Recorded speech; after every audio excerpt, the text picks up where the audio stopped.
Hello guys, welcome back. It's the first time seeing Joshua here. You had your camera off before, I think. All right, cool. Let's start this.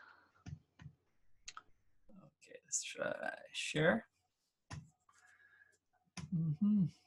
All right. So I'm just gonna update you guys on what I did last night. That was, I mean, like I'm being so tired these days with the whole thing, like the kids in school and all this stuff, like running everything from home. I didn't have a lot of time to do much of my character. What I did was just like play with the specular levels just to show you guys here the difference between this one. This is the previous one that looked very shiny, right? Overall, kind of plasticky. And this one here, just like by tweaking those maps, not in ZBrush, but rather in Maya. It's just like bringing the offsets a little up or down and trying to level things up. But all those tweaks and everything I'm doing for the specific character next week is going to be the last week. Kind of like probably like the last day or the day before the last day. I'm going to do another, overview on the shader network just to update you guys on everything that I'm doing. But for now, you just stick with whatever I pass to you. And then visually, I mean, like if you're seeing that things are looking too shiny like this, make sure that you tweak yours as well. But basically, like in terms of map, that's the same maps. It's just the shaders, bringing things down a little bit. And also for the scale, I can show you this right now. For the scale of the subsurface, I changed to 125, so it's a little bit less subsurfacey. And then for the front scatter, I changed like from 0.1 to 0.020, so it's much less front scatter now. I think it looks a little bit better, it's like in terms of, it was looking a little bit too translucent before, a little bit too glowy. So yeah, it looks a little better now. Yeah, that's basically what I did. And then today, I have the plan of like going through like the shader network for the teeth, but it's so simple, it's like I don't have a lot of stuff. I even removed some of the maps that I had done before. So instead of doing this today, we can do this like either tomorrow or next week. But most importantly, let's deal with the rest of the model, like the stuff that needs adjustments. For example, like the eyes. Very important to get the things adjusted in there. So let's start by doing this. It's like let's get some of the fine tuning going, because it's more important than actually dealing with a shader network. But I can definitely like do that in the next couple of days for you. No, don't worry about it. So let's do this. I'm just going to export the caroculus in here and probably the eyes as well. Actually, just export like one because they are mirror. And let's see, what's the best way to do it? I think, yeah, let's export one of them. Let's do one of them first. So let's do an OBJ here. Then that's going to be, I don't need to check anything. Let's do an OBJ. That's going to be like a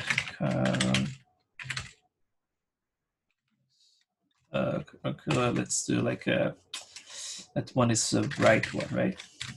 Right dot obj, something like that. And then let's export the eyes just as a reference point. So the eyes, the way I have it set in here, I rotated them a little bit. It's like initially when I told you guys about doing that rotation thing, like the 3 degrees, right, that we mentioned before. So we have the 3 degrees, but then individually I kept the same offset, so they are like 3 degrees turned to the left and to the right. But then I actually started tweaking them according to what I was seeing in my scene to try to match my my reference. That's this one here. And then I ended up like rotating one of them a little bit more than the other one, just to kind of match what I have in here. But if you're doing like renders with a neutral position, the 3 degrees rotated outwards in both of them should work fine. It should look more natural than having everything parallel. So let's do this. And so I'm gonna just export the eyeballs to make sure that I have the latest. One thing that's gonna happen here is that depending on how you're gonna pose your character, if you're gonna do like a neutral position, obviously, you're probably gonna be able to do like a kind of like a mirror version of them. both of them rotated the same way outwards. But then in my case here, because he's already looking at the camera a little bit from the side like that, that's why I rotated individually just to match this angle a little bit more. So that means that this is gonna be my, my final positioning for the eyes. So from this point on, I'm not gonna change them anymore. And I wanna make sure that you guys plan the portrait. We didn't talk too much about posing, but we're gonna do this, not today, but I mean like, you see, like I already did some rotation for the shoulders. I explained how I normally keep the face in the same spot. And then I just like rotate the neck when I need the rotation of the head, just so I keep things more symmetrical, right? And then in Maya, you have this thing here as well. For example, like if you have the camera around there, you can do like a camera tools here. So go to view, camera tools, and you can use this roll tool, which basically like rotates that way. So you can actually compensate for it, you know? So if you have a rotation of the body and you're gonna do something that's a little bit more, you know, like sideways like that, so the head's a little bit more sideways, you can use that to actually build your portrait around that as well, you know? It's just a matter of like really finding what's the best, the most endearing or whatever you wanna call, you know, it's like a position for the face. So we have some kind of like an eye contact is good, right? Like when you have an eye contact, you kind of communicate with the character, and it's very interesting. I was kind of like I watched the competition that happened in Brazil in one of those how you call it, conferences, and there was a competition about you know, it was like what's the best character, blah blah blah, and then the guy who actually running the competition, he was on my side, and he was asking me like, who you think is gonna win? And I said like, I'm pretty sure it's gonna be the character that's actually looking at the, you know, at the observer. It was kind of like it was a caricature, and it was Edgar Allan Poe caricature. And I didn't think it was the best work out of all the competition in there, but it had a little bit more of a connection, you know, with the. And then I thought like that's gonna win. And then for the photography categories, it was the same thing. You know, it's like a lot of them, they're kind of like looking different directions and everything, but there is one that this old man, he was looking straight at me, and then and I called both shots, and I was right both times. Obviously, like I could be wrong as well. They could have chosen something else, but normally like humans are looking for this type of connection. You know, it's like is the first sight of your mom, right? Like when you're a baby, I mean, like you're looking at your mom straight in the face, and you know, it's like, so it's got like an eye connection kind of thing. And you always like sell, you know, it's like people can see there's some kind of communication. It's like an intention of this character here that's, although it's digital, right? It's almost like this character is looking at me, trying to say something, or trying to smile at me. So it causes this little, you know, reaction to it. So eye contact is important, but also like planning how we're going to do like the head position and everything. In this case here, I'm basically mimicking that portrait in here, right? So that's from a documentary on HBO about his life. And there was like, I think this one was like 4 years before he died. So there's a big change in his facial features and everything. We already spoke about that. But yeah, so just playing that. So I'm going to export the eyeballs in that position. And I want you guys to plan how it's going to be for your last shot, right? The main shot. I mean, like we'd like to render a bunch of different things. Obviously, it's nice to show off like all the beautiful work you guys gonna do. So like profile, front, top, whatever, you know. But let's try that. But yeah, plan it, because once we start sculpting around those eyes, then it's almost like, okay, now if I sculpt the eyelids to conform to the eyeballs in there, and I did some changes in it, then all of a sudden it's kind of lost, right? So let's just import this. Let's get the eyeballs back in here as a reference. So they are right here.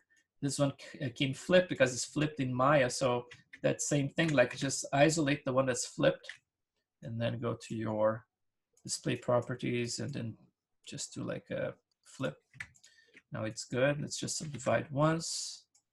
And then let's just import into this guy here as my new reference. So append, oops, append, Rise ref, there you go. And then let's just get rid of this old one here. So delete. So this is the new one I have in there. And then the teeth, like I said, we're gonna talk about it some other time. But that's basically like the way it looks right now. It's not great at all. And since I deformed them to match my reference, I didn't pay too much attention about how bad the deformation is. So I'm gonna have to adjust things in there. So let's go back to him here. So now I have the eyes in my final position here. If I change anything, I have to kind of resculpt around it because we're gonna be doing some work to get things a little bit more straight out in there. Remember that tomorrow we're gonna be starting to add some XGen. So if you don't have any experience with XGen, we're gonna do some introduction. We're gonna add some eyelashes and probably like do the peach fuzz as well, because those are like simple passes to do. Another one that's very simple is kind of like add the hair inside of the nose, you know. Talking about nose, I have to adjust this area here. So yeah, those are gonna be the first passes. And then for next week, we're gonna be working on the main hair and that other stuff, you know. I don't use like the XGen core. I use just the XGen interactive.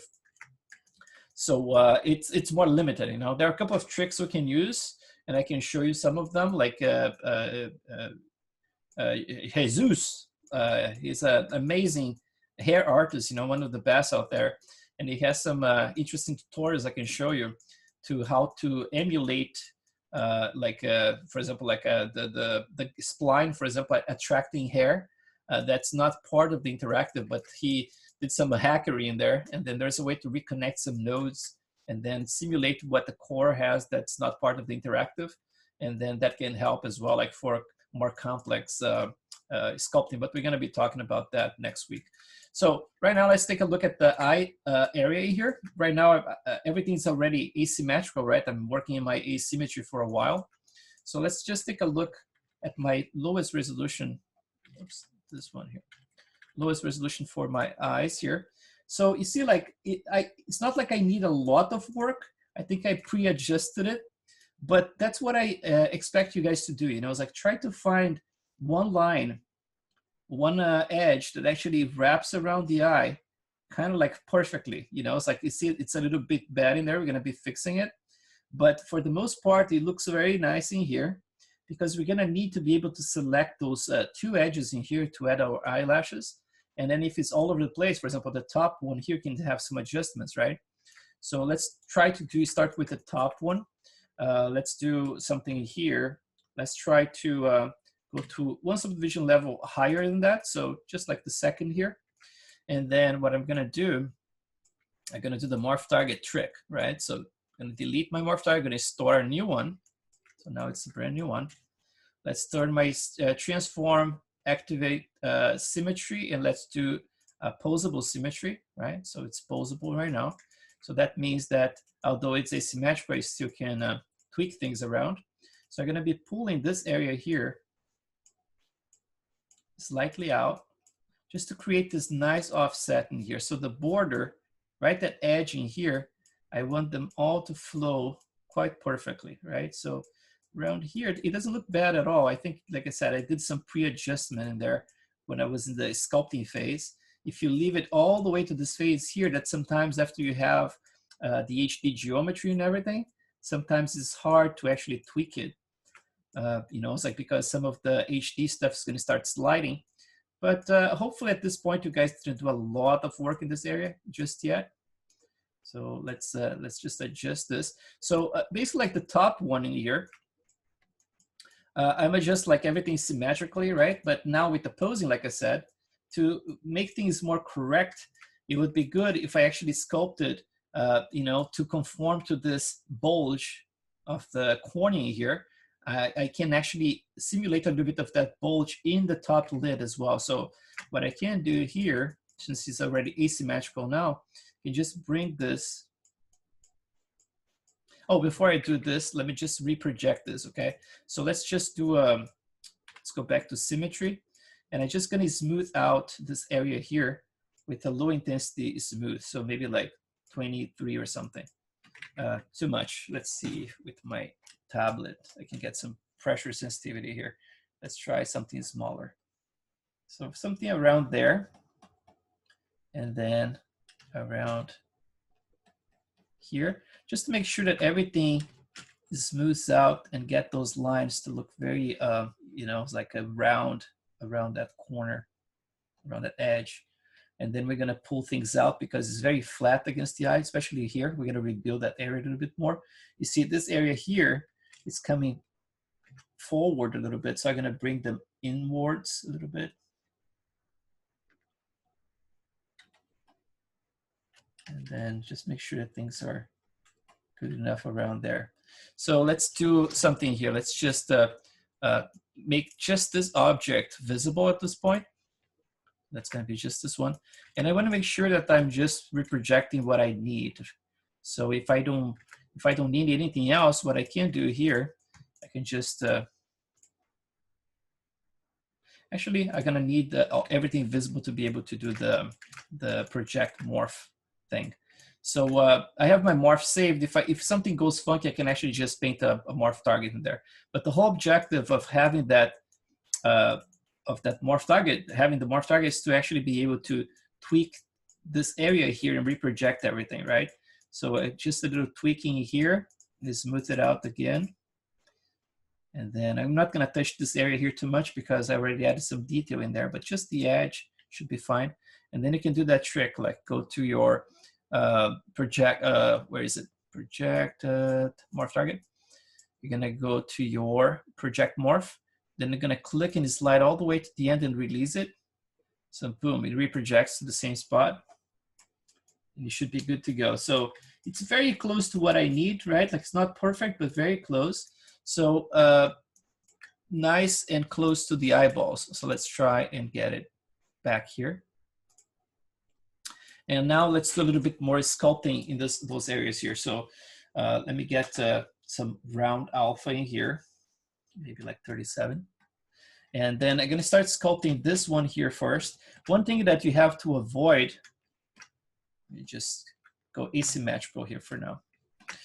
Try to avoid this kind of stuff. You see there's a wave in here, right? It goes right there and then goes up and then down here and then up again. Try to avoid this kind of stuff because that really doesn't work, you know, like to portray like a realistic eye, because you're expecting to see basically like the eyeball pressing against the eyelid and creating this tension in there. So this line has to be quite perfect, you know. You cannot have like all kinds of waves going on in there, otherwise it really doesn't sell the idea. And I'm gonna start sculpting a little bit of a lid in here, like a little edge. So just like bring it out slightly like that, because we need a tiny little bit of a shelf. I noticed like for older people, this shelf here becomes like, instead of like having a very sharp edge like a younger person has, it becomes a little bit puffy, right? Like, so it's kind of like a rounder profile. When you look from the side like this, instead of like seeing a perfect shelf, it's kind of like a rounder profile. And it's kind of like imagine like if you use like an inflate brush, something like that, and then with a low intensity. So something more like this, you know, kind of like it becomes like this puffy kind of eyelid in there. But in his case, here's going to be something in between because he has this kind of like puffy eyes. It looks very much like an old person right there. But at the same time, not so extreme, right? So I'm going to build a little bit of this shelf, but being okay if it's a little bit puffy. Just bring this edge right around here. So that's the first step. Same thing with the top one. So I'm gonna just like increase a little bit more of that sharpness just around this edge right here. I wanna have that area to break up the planes, you know, it's like when you're looking from a certain distance or when the light hits it, I wanna make sure that you see this little shelf up and down, right? So this one here and the bottom one as well. So let's do this now with the other eye. I still see right here, right? They have like the same problem in there. So I'm just gonna reduce that waviness in there. I'm gonna build up this area here a bit more. And then I'm gonna smooth out that very line right there against the eye. Make sure everything is smooth. So back and forth. So you see, like I'm building like this first volume in here. We're gonna have like one, and then we're gonna have the second one. That's the eye bag here you see in itself, right? So we're gonna have like those two volumes. If you build everything as a single volume, it looks weird. You know, it's like it's nice when you have this first breakup. So this first little shelf and then the second bigger shelf in there for the bag. And then let's see from other angles. If I look from the bottom here, it would be nicer if I came up with this one slightly like that. So I have a little bit more of a nicer curvature from all angles I look. Just making sure that that line looks nice and clean, you know. Nice and clean like that. And then let's build a little bit more of this around here. Eyes are so important, right? Like to sell this impression of life. And the most important thing we did yesterday, which is like the shaders. And those are exactly the shaders I use for my character. So it should work, you know. But also the structure is important because you can put the nice eyeball in there, you know, it's like it's gonna look great and everything. But then if the surrounding areas of the eyes are not realistic, right? Like if you're failing to add like the correct amount of detail and type of detail for wrinkles and everything around it, then you might get into trouble, you know. So you see like there's a little bit of that corner right here.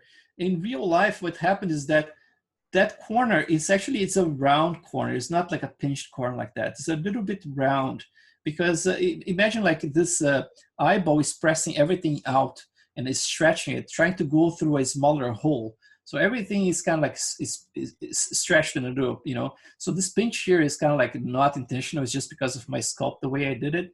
So because he has a little bit of this squint, which is creating this little wrinkle in here, what I can do, I can just cheat it and then hide this one underneath the other one. So I can just do like a select, like either rotate, move, or scale. And then if you have a topology that's circular like this, you can just click, for example, let's go back. So click control, and then we have to have this one, click control, and then click here, and then go up like this. And all of a sudden, the mask reverses. So right now, I have the masking reverse. So everything here, let's see if I got both sides. Yeah, I got both sides. Let's do in symmetry. So like this, and then like that. So basically, like I can select. Yeah, the other side I can do manually later. It's not gonna do the same way for both sides. Let's try from the top one. Let's see what happens. Yeah, it's better from the top. So here now it's so the top one is selected and the bottom one is not. So I can just like cheat this very corner and bring it up slightly just to cover a little bit of that corner in there, so it doesn't look like it's pinched. It's mostly like covered by this by the top eyelid. If that was not the intention, if it was for example, if he was not smiling with a squint like that, I would rather relax this whole area, really smooth out everything, and then make sure that the end of it would be kind of like a little web, you know, so it's gonna be a little bit more round than this. But in his case here, I can get away just like tuck it inside in there. Let's just reverse it and just make sure that this one is not intersecting too much in there. So that looks good. Something like that. Let's see. Now let's just correct this little curvature a little bit again from other angles. I see that when I did the build up, it kind of like broke a little bit the profile. So let's just make sure that everything looks nice and tight in here. So I'm gonna bring this part down a little bit. And then we're gonna do a couple of things in here to adjust everything around it. So I'm gonna just tuck this one in and like up as well a little bit, just around it. I'm gonna make sure that, again, like this curvature, I'm gonna do some smoothing here. Curvature has to be quite perfect around the eye, right? So around here, a little bit down as well. I want to make sure that it looks very, very nice and round all the way around. And what we're gonna do, we're gonna be building a little webbing here, just a little quick sculpt. But also I wanna be able to make some of this movement of the eye in here. So right now, like my eyelids are a little bit forwarding here. Let's see. Just correct those lines. I try to keep things clean, you know, but from the sculpting, from time to time it goes a little funny. But just try to prevent like all this waviness. So I'm trying to, you know, bring things back to place very slightly right there. And so let's bring this one out slightly right at the edge and then down around here a little bit. So it's kind of like tucked in, just to create a little bit of that angle for the eyelid. But not much because his eyes are kind of puffy, you know, it's like with this whole area is a little puffy. So I'd rather actually add some volume around here, just pull it out slightly. Make sure I have a nice curvature that follows that whole structure in there. So same thing with this one, I'm gonna pull it out slightly. And now let's look at the direction of the eye. So right now I have the base like my eyeball in here, and the cornea is actually pointing that direction. So what I can do, just see if I have asymmetrical here, yes. So let's do this. I'm gonna just pull things a little bit to the side. So imagine that the eye, when you turn the eyes, right, like it kind of, it's a little bit sticky. So it basically like, it pulls the eye, but pulls the eyelid together with it slightly. So I'm just gonna pull this a little bit flatter against the eye here. And then I'm gonna pull this area here a little bit out just to pretend that's actually being forced by the cornea in there, right? So it's kind of like bulging out. In terms of like the intersection, right?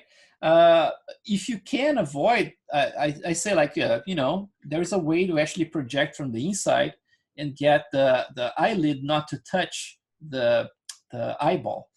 But normally I don't see any artifacts, you know, it's like from this intersection. So at this point, I'm not even caring too much. I was more precious about it in the past, but then I never noticed anything that caused any trouble with that, at least not with Arnold, you know. So it's up to you if you want to try to prevent that interpenetration and everything, the eyeball and the eyelids, but I don't care too much about it. So for the bottom part, I'm going to do the same thing. I'm going to stretch this more towards the side right here, just to bring that little bulge a little bit closer. I'm going to tuck it closer in here, just to have a little bit of that effect just in the edge. Obviously, it's going to be dependent on how high or low the cornea is going to be, right? Because if it's more, it's a little bit higher in here, so probably this area you're going to have more of the bulge, just around there. But it's like a very subtle thing, right? Just to add a little bit of that movement. Even here, I can just pull it outwards a little bit, just to show that the eye is actually rotating. So it's probably going to stretch a little bit from this side here, and then kind of like bulge more towards that side. So I can do that. And then here, it's going to be the same thing, just pull a little bit towards the, it's almost like perfect right there. So just a tiny bit, and then I'm going to just stretch that area outside a little bit. So bring it inwards slightly, like that. And then around the cornea, I'm just going to pull it out just around here, just to add this little extra little bump in there. And then it's a little thick, so I'm just going to bring it down just slightly. So now that we have that in place, now we have an eyelid that, for the most part, like this line, it really follows the lid, right? So kind of like the edge looping there. So same for this side here as well. So I'm not too concerned about the edge loop that's actually touching the eyeball internally right there, but mostly this edge right here where we're going to be growing the hair. That's what matters to me at this point. So let's do this. Let's just do a little bit more build up, and then let's do something. Let's go up in resolution. And I think we should go HD actually, to make sure that we have enough geometry for what we need to do right now. So let's go select all those areas surrounding that. I'm going to include my caruncular little bits, which basically like we are not going to be using right now. We're going to be using the actual carunculus after. So let's do this, select just this area here. Now let's go HD around here. We don't need that. Just save some polygons in here, something like that. Let's do that. And then All right, so now we are HD. So let's see what we have in there. There's another brush I'm gonna show you guys here that I built. I built actually for my character, like for my albino character. And I thought it looked pretty cool, you know, in the renders. You can see right here, you see like there's a little bit of a crisscrossing kind of thing right there, a little sharper. It's kind of nice. So I actually, what I did, I sculpted something in a plane, just like we did with the wrinkles, that looks like this. So let's see. Skin random, skin, where is it? Skin cell, this one. So let me show you, let me apply this to a plane so you can see and you can get an idea about what I did here. Let's do a make more polymesh 3D, subdivide a few times, like that. So if I apply it here, it looks like this. Look. Basically like straightforward sculpture, right? Like just with the sharp, that same carve brush that I show you guys all the time, the way I sculpt the wrinkles. So I just did this in a plane. So I sculpted like just to look like little cells, you know. If you want reference for that kind of stuff, go to that folder that I shared like at the introduction of our class, the one that Palomita is sharing actually. She has a bunch of extreme close-ups of skin. This folder here, right? You get like eyes and all kinds of stuff she's sharing there. And look at this. It has some of this type of detail. So you're gonna see some of more hero lines like this. This is kind of like for, you know, if you look at closely, like on top of your hands, for example, you're gonna get this type of skin, right? It has this little breakups. So I actually decided to use, because I saw some of that very subtle underneath the eyelids, you know. So I actually built this, this brush and then I captured it, right? And then transform it to a brush. So it looks like that right now. Same thing that we did with the pores basically, but this is mostly like a visual reference for you if you want to try it out. So it's cool because it creates a very nice subtle little effect, you know? So if I try it around here, you're gonna see, although it's not very clean in there, it's gonna be hard to see. Let's see an area that's a little bit cleaner. Maybe like, I'm gonna try just in the nose here, so a little cleaner. But it looks like this, look. So if you do this multiple times, for example, like that, mixing them a little bit, you get a nice organic feel to it. You know, it's like, it's kind of like cool for like a hand, for example, but it works very nicely if you use like with a lower density, like I did, for example, around here. You see like it's very subtle, low density, but just like, you know, intensity here, for example, like at 10, let's do symmetrically so I can save that. So if I apply, for example, a very subtle version right here, that's basically what I did to cover in there, you know. So like this whole area is covered with those tiny little pieces of like broken up skin, right? So around here, there, something like that, you know. So it's very, very cool because it's very, very subtle. It just like, if you do something like in like a close-up render, you're gonna be able to see some of them. But here, what I'm doing, if it's like a faraway shot, I mean, like you saw my renders, you cannot see any of this shit, right? It's just pretty overkill. But the intention is to actually do some close-up shots, you know, and then be able to show some of that. But it's like kind of like a nice little, you know, accessory for the skin in there for sure. I'm gonna do some of that here close to the lid just to cover this area. And it's cool because you can line up some of those little lines and create those micro wrinkles like that. It really works nicely, you know, for this kind of stuff.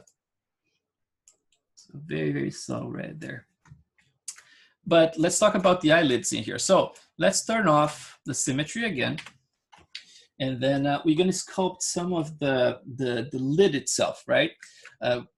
What I'm gonna try to accomplish in here is that I'm trying to create some kind of like a impression of this like how we call this bulge that's you know, happening between the eyeball and the eyelid. So if you look like in a close-up shot of an eyelid, basically like you're gonna see there is a little line that's like the contact point between the eyeball and the eyelid. That's like a very thin line, you know. It's like, it's almost like you can see becomes like a little bit of a web. It's just like it shows perfectly like this pressure between the eyeball and the eyelid. So I'm gonna try to paint that impression, and I'm gonna switch my alpha back to the square one for the clay buildup. And instead of being at the highest resolution of my HD, I'm gonna go one subdivision level less than that. And then let's do some sculpting here. So before I do that, let me just bring the carunculus as well. I wanna see what's the position is here. Let's just click this one, import caruncula, and then let's just get append. And the caruncula right is right there. Where is it? Oh, it's flipped. Okay, so let's just unflip it. Let's do display properties, flip. Now I can do like a subtool duplicate, and then I can just do a deformation and then mirror. So now I have both of them in there. It's gonna be my reference. And so I don't need those guys here. They're hidden already, so that's good. Let's go back to this one. So now I have like the position of the carunculus, so I know what to expect from them, right? I even know like that I'm gonna have to actually sculpt this one a little bit closer to the surface, but without penetrating. And this one is gonna have to be, yeah, it's kind of like, it's almost perfect, that one. Let's just subdivide them just once, so I can actually see a little bit of more of the form. Okay, something like that. And you see, like I said before, I mean, like I go very far with them. It really touches the eyeballs in there, right? Like the cornea area. But let's take a look at that, that little lid that I mentioned before. I'm just gonna turn it off for now. Just gonna use them later for reference. But then let's go back in here. So with the symmetry off, I'm gonna sculpt, and it's gonna be like this. I'm using my clay buildup with the square alpha, and I'm gonna go right against the eyeball in here. The cool thing about the clay buildup is that if you have an object as a separate subtool, it kind of snaps to it when you sculpt, right? So if I do something like this, see what's gonna happen right there. Let me go a little bit closer right around here. And maybe like a little bit more intense, so 6. So I'm using my clay buildup just around there and building up just a little edge like this. And once I have that in place, we're gonna smooth it out. And we should get a nice little kind of like a membrane in there, which, you know, like once the displacement is in place, that should read as kind of like a little membrane, you know. So if I smooth it out now, let's try it like stronger. Let's try to smooth pretty good.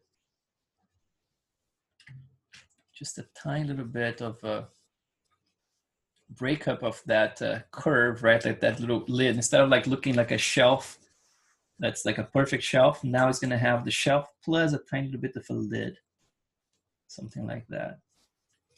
Then with the translucency, once the subsurface is in place, this should look like a tiny little bit of a membrane, you know, it's like a thin surface in there. If it got wobbly around this area, you just do the same thing again, just bring it into a perfect curve. Because remember, like it breaks the illusion. If it doesn't look tension, you know, something that's stretched, then the whole intention of using it becomes like pointless. It has to look like it's actually tight. We need to smooth out a little bit more. So if I hide now the eyeball, you should be able to see this surface that we just created here against the eyeball. It looks like this. Look, it creates a little elevation in there. But just to make sure that it reads a little thinner, let's just dig. Oops, it's too strong now.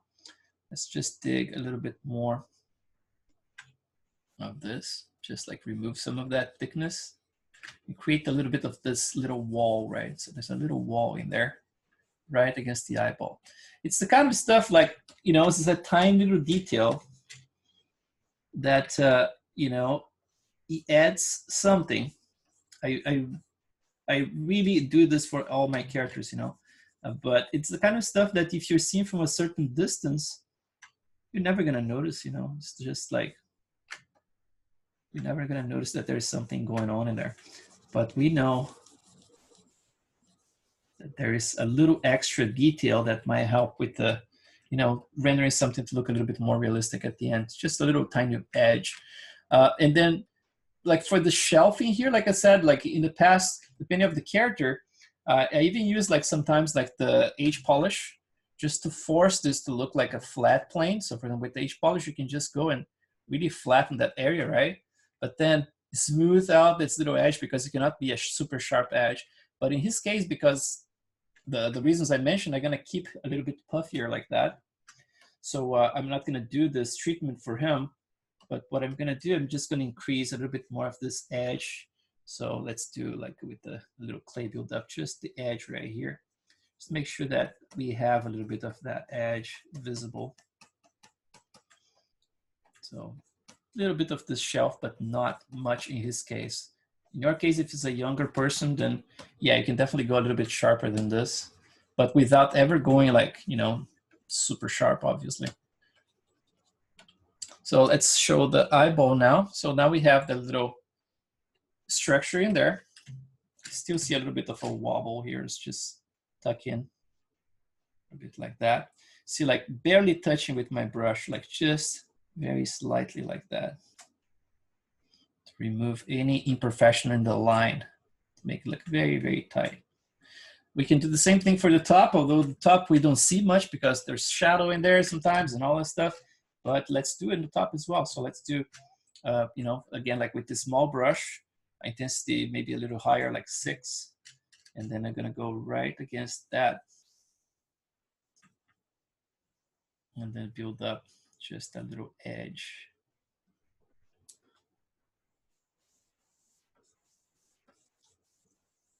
All the way around. And then here's gonna be hidden behind the carunculus, so I'm not too concerned about it. I'm gonna build a little bit higher. A little wall in there right at the edge. And then let's do the same thing, like strong smooth.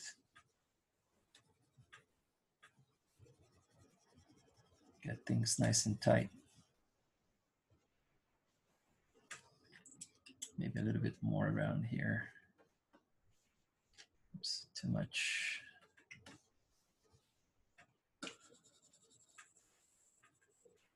All right, and then here,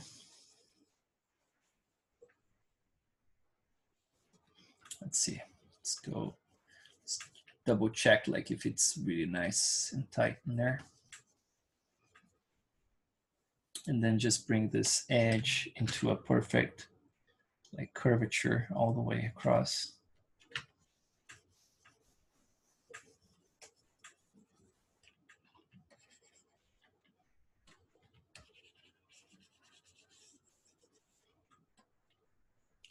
Yeah, tiny little detail that makes a big difference sometimes, you know. It's like if you look at the close-up shots.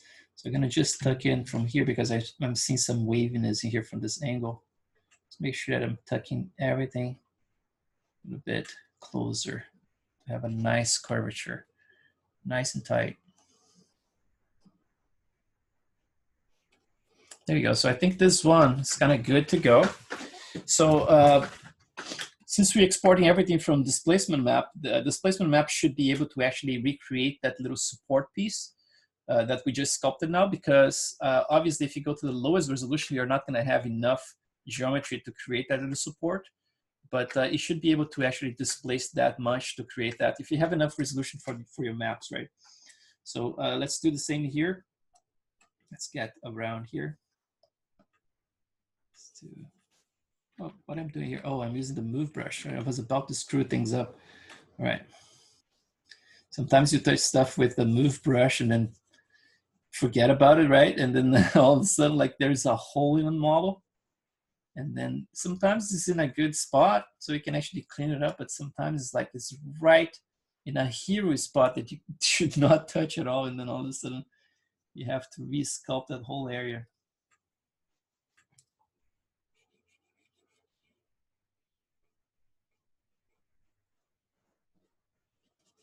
Carefully in there.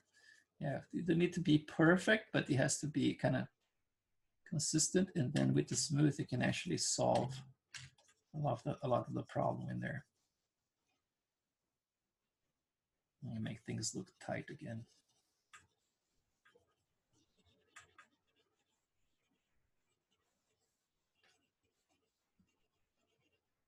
Yeah, just imagine with subsurface, you know, it's like subsurface gets very strong when we have a thin surface. So imagine this being like with a lot of scattering happening in a very thin membrane. It can actually help with transition between the eyeball and the eyelid, right? You want to make sure that when you have eyeballs and the skin, that the transition is perfect. You know, it's like you cannot see something that the eyeball looks, for example, like a ping pong ball that's like no subsurface whatsoever, right? And it transitions to something that has a lot of scatter. You want to try to avoid that. So this kind of stuff here, combined with that thing about turning on the like all the subsurface models inside the same scene with the same set name, right? That we already named a few times, same set name. Both of those things help, you know, it's like to create this perfect transition between the eyeball and the skin. It has to look nice, you know. Just go, we're almost finished with this part, and then we can do some more sculpting around this area and tweak the caruncula, and then bring it back to Maya and do a test, like for example, like a close-up. I didn't do any close-up shots just yet, but it would be nice to try it, you know, and see what we get at this point, you know, before you go further. And also to test some of my displacement maps, because I don't know how they are behaving around this area. And then if I don't know, and you guys are trying to do with me here what I'm doing, you're probably gonna be a little surprised too if everything is not working right correctly. Let's just make sure that this line looks a little bit more smooth right around there.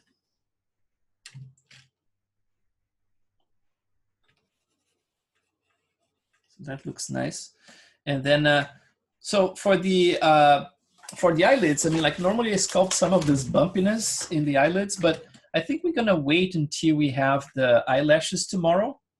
And then once we have the eyelashes, we can actually, I can show you how to export them as polygons, and you can bring them in here. And then with them in place, then it's easy to just sculpt right where the eyelashes are, you know, bring the eyelashes in here, and then it's sculpted right at the root. You can put some pimples right at the roots to help like with the transition between the hair and the lid. So let's just bring this out just slightly around here.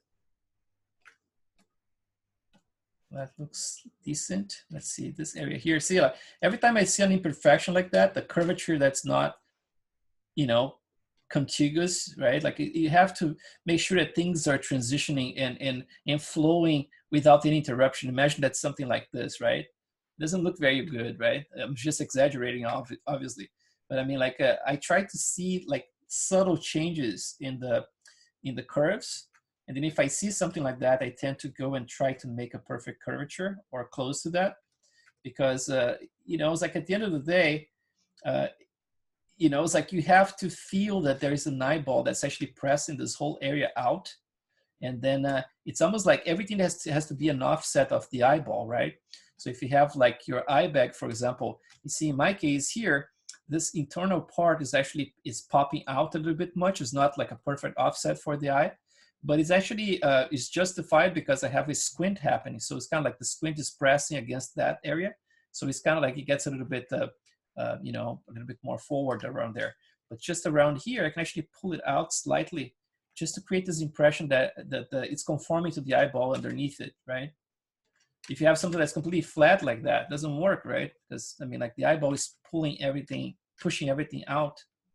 So, you know, that's why let's just do a little tweaking in this area here to get a little bit more of this offset between eyeball and the eyelid.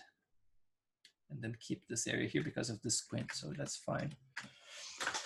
And then let's take a look at some of the detail stuff as well. I started breaking up the surface in there. I can show you how I did it. I did with my carve brush. So all this stuff here is done manually, right? So I'm gonna just turn symmetry on. So basically like just going like back and forth with the regular carve brush that I show you.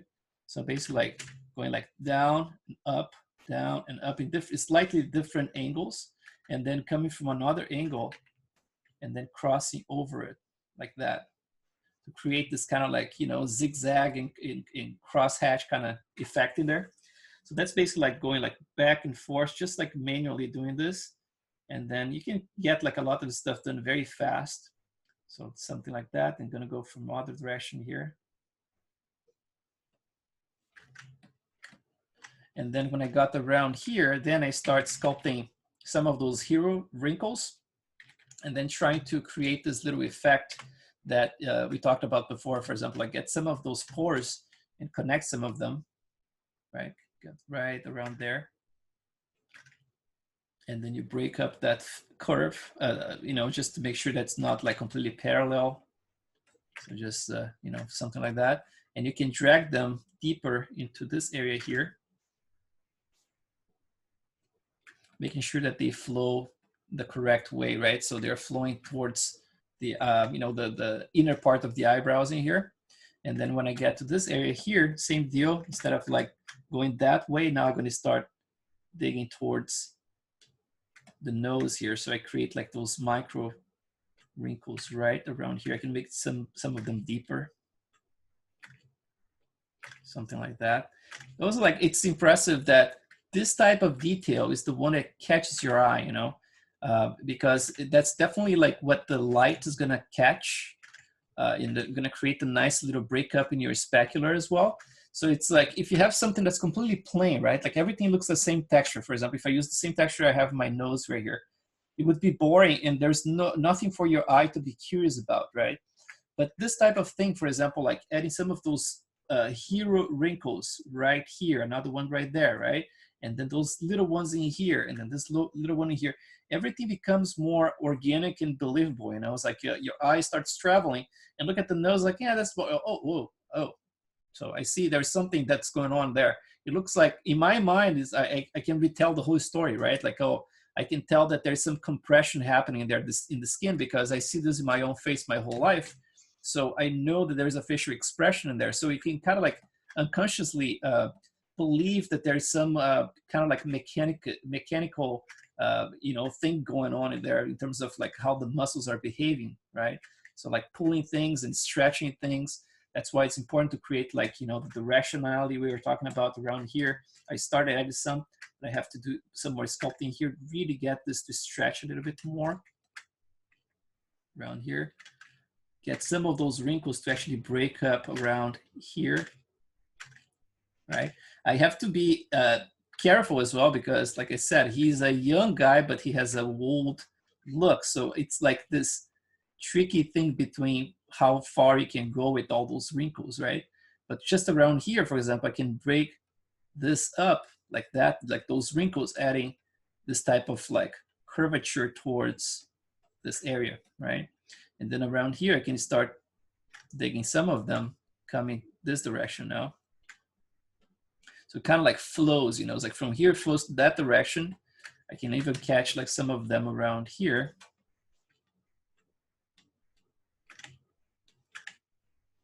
Like instead of like doing everything with the same intensity, you just pick like one area and you just add a few of them like that.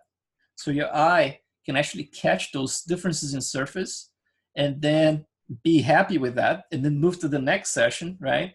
And then look at the next session and then it was like, oh yeah, so I see a similar rhythm in there. All of a sudden, like if you have this done in like in every single area of the character, your eyes are going to start like to believe that, yeah, that looks like an organic thing, right? It might be an actual human. So yeah, it's just a matter of like creating interest by introducing those few little glimpses of difference in surface, you know, instead of like making everything super shallow or super deep. It's really to create like, and this transition here is very important, right? Like between all this super wrinkly, super high res stuff all the way to the pores, right? You see the transition here, I'm adding a lot of stuff in between. I'm using that brush that we use to do this kind of effect in here, right? What's the name of that? The skin random that I was showing you guys. The one we did during class was using the elastic brush, right? So I'm using it with to add directionality in here. So all these in-betweens are this tiny little brush. And then when I get around this area, then it's like manual sculpture, right? So like tiny little things like that. So I can bring this wrinkle down here a little bit stronger. and around there and around here. And then I can start like bringing them towards those pores that I see in there. And start like really blending everything together, you know. It's very important to create this area of transition so it looks believable. Common mistake when we get too excited with the pores and stuff is to actually add pores everywhere, right? So I see sometimes like my students adding pores like around this area here in the eye bags and everything. It's like, no, no, no, no. We have to stop around here, right? Right around the zygomatic. And then from that point on, it's just like this transition, right? So right now I'm actually just adding some of those pores like manually right here, just sculpting with my carve brush. So kind of like going back and forth and creating a little bit of an impression of, you know, it's like they are a little bit stretched or something like that. So just doing a few of them like that. Again, like things that are different, you know, it's like that the eye catches, but without being too, you know, this doesn't scream too much. So when I got to the nose in here, I kept doing that thing that I show you guys. I went to the lower resolution for everything inside of HD, and I added my pores in lower resolution. And when I came back to the highest resolution, I only got those little glimpses of the pores, but without the fine detail, like little stars like that, right? So that's how we started, did all those. And then I added that bump, the pimple brush that I show you guys to create all of those in there. Again, like this kind of stuff, you're barely gonna see anything if you look like from a certain distance, but then when you look at close-up shots, right? Hopefully you're gonna be doing some fun renders like that, then it's gonna be looking more interesting, right? So that same principle here, like adding all those lines going that direction, I can start applying that coming towards down here. So for example, this area here, I can actually start introducing some wrinkles coming from the inside in here, just slightly like that, and really trying to blend them with whatever pores I have. So if I have a chance to touch one of those pores and then start the line from it, I can do that. So it creates this kind of like organic feel to it, you know, something like that. And then around here, I can actually dig a little bit deeper and add some deeper wrinkles around here, something like that. And then slowly building up like all those details coming together, you know. Like I said, like at the beginning, you know, it's like first when you first add the pores, they look very boring. They don't sell the idea. But then all those passes, you know, it's like all those extra detailing on top of that base is what actually makes everything look more realistic at the end, you know. But again, if you're doing like a far away shots and everything, probably like you're gonna get away with you know, not so great pores or anything. So around the lips in here, we didn't do much work with the lips, but just around this area, same thing. You can pull it from the outside like that and start adding some of them, starting to blend with those tiny little lines and wrinkles that we sculpted last week around the lips, just like the edges, right? But then here, I'm gonna start changing direction.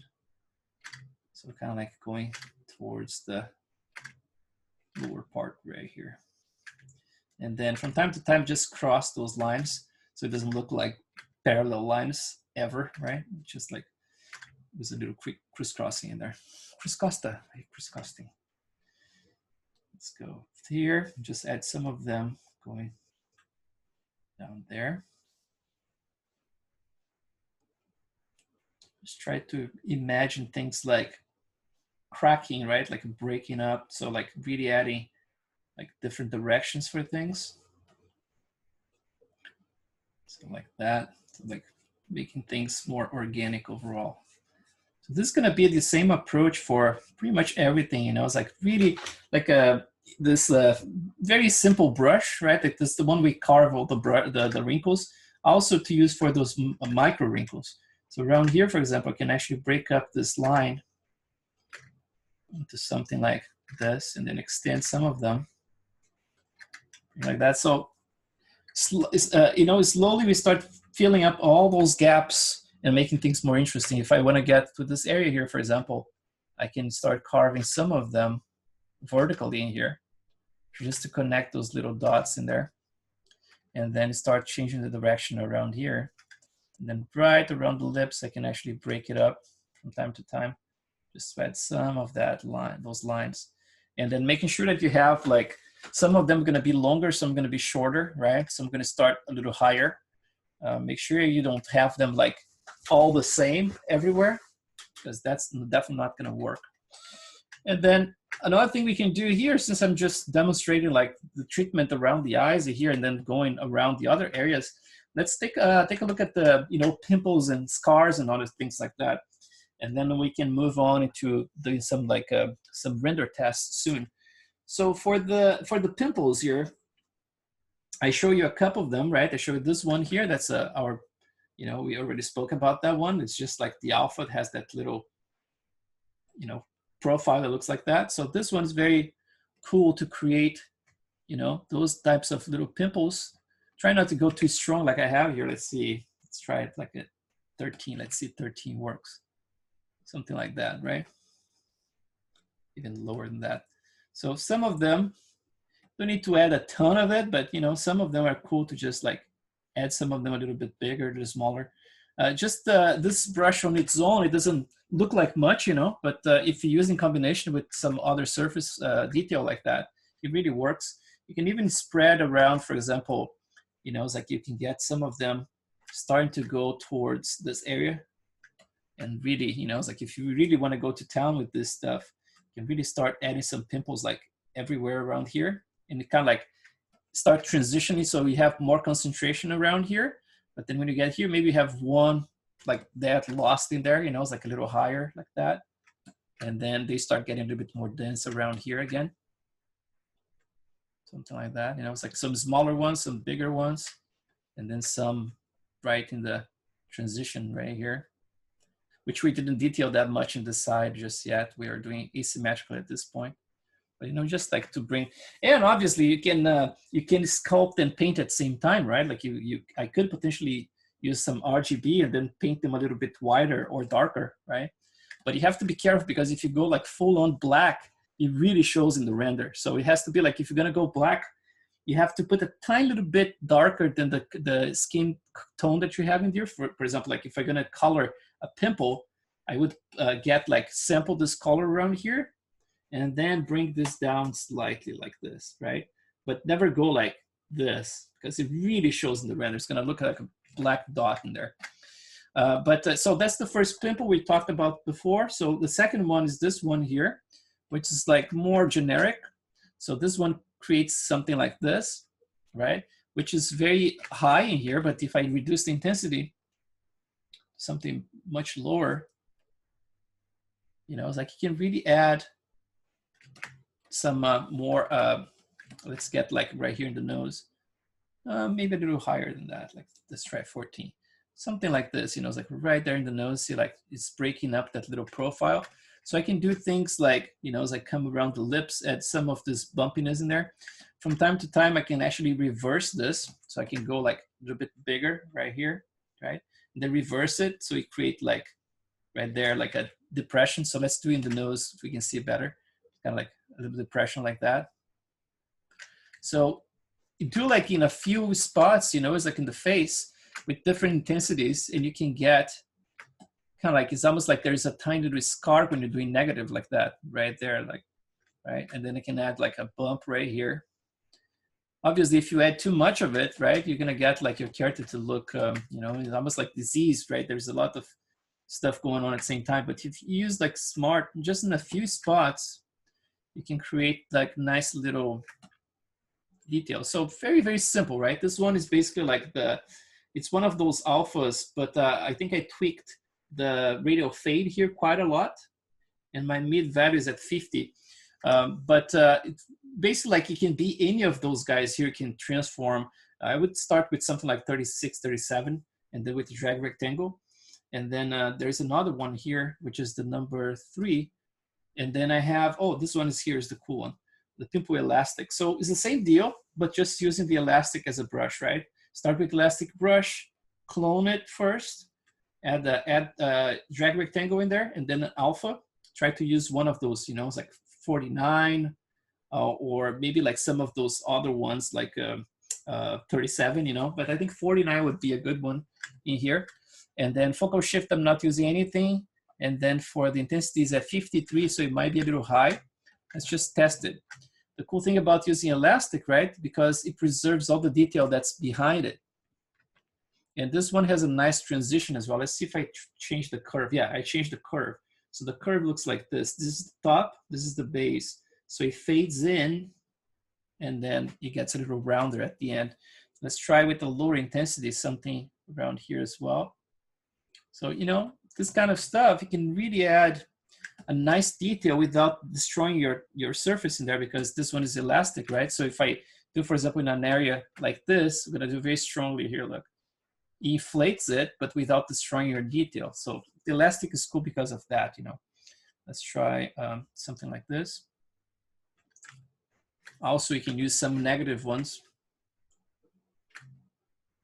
Let's do more intensity around there and around here. Some like little ones, some bigger ones like that, and then some negative ones.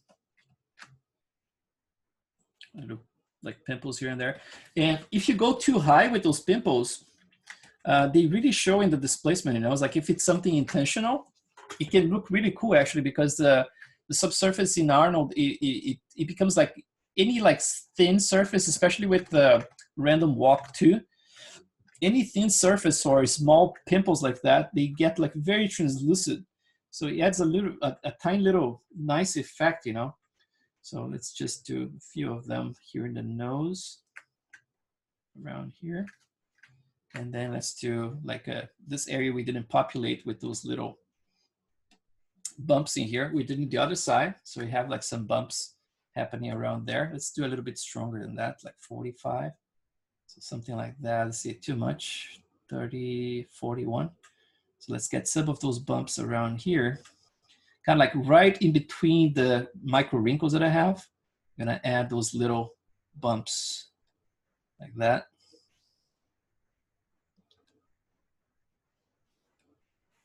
And then I can come with them all the way around here, but not too much, like not too close to the nose. So it kind of stays around like this area, you know, it's like it goes down here a little bit. You can come down all the way along this line, but stays around this area.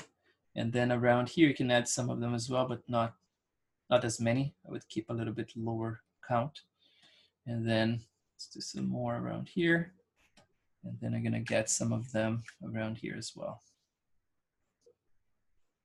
And I hope we can render like a nice close-up shot. The thing that I'm concerned is just that now that I have only 3 maps, and in the past I used to have like 5 maps, so I have less, you know, support for resolution.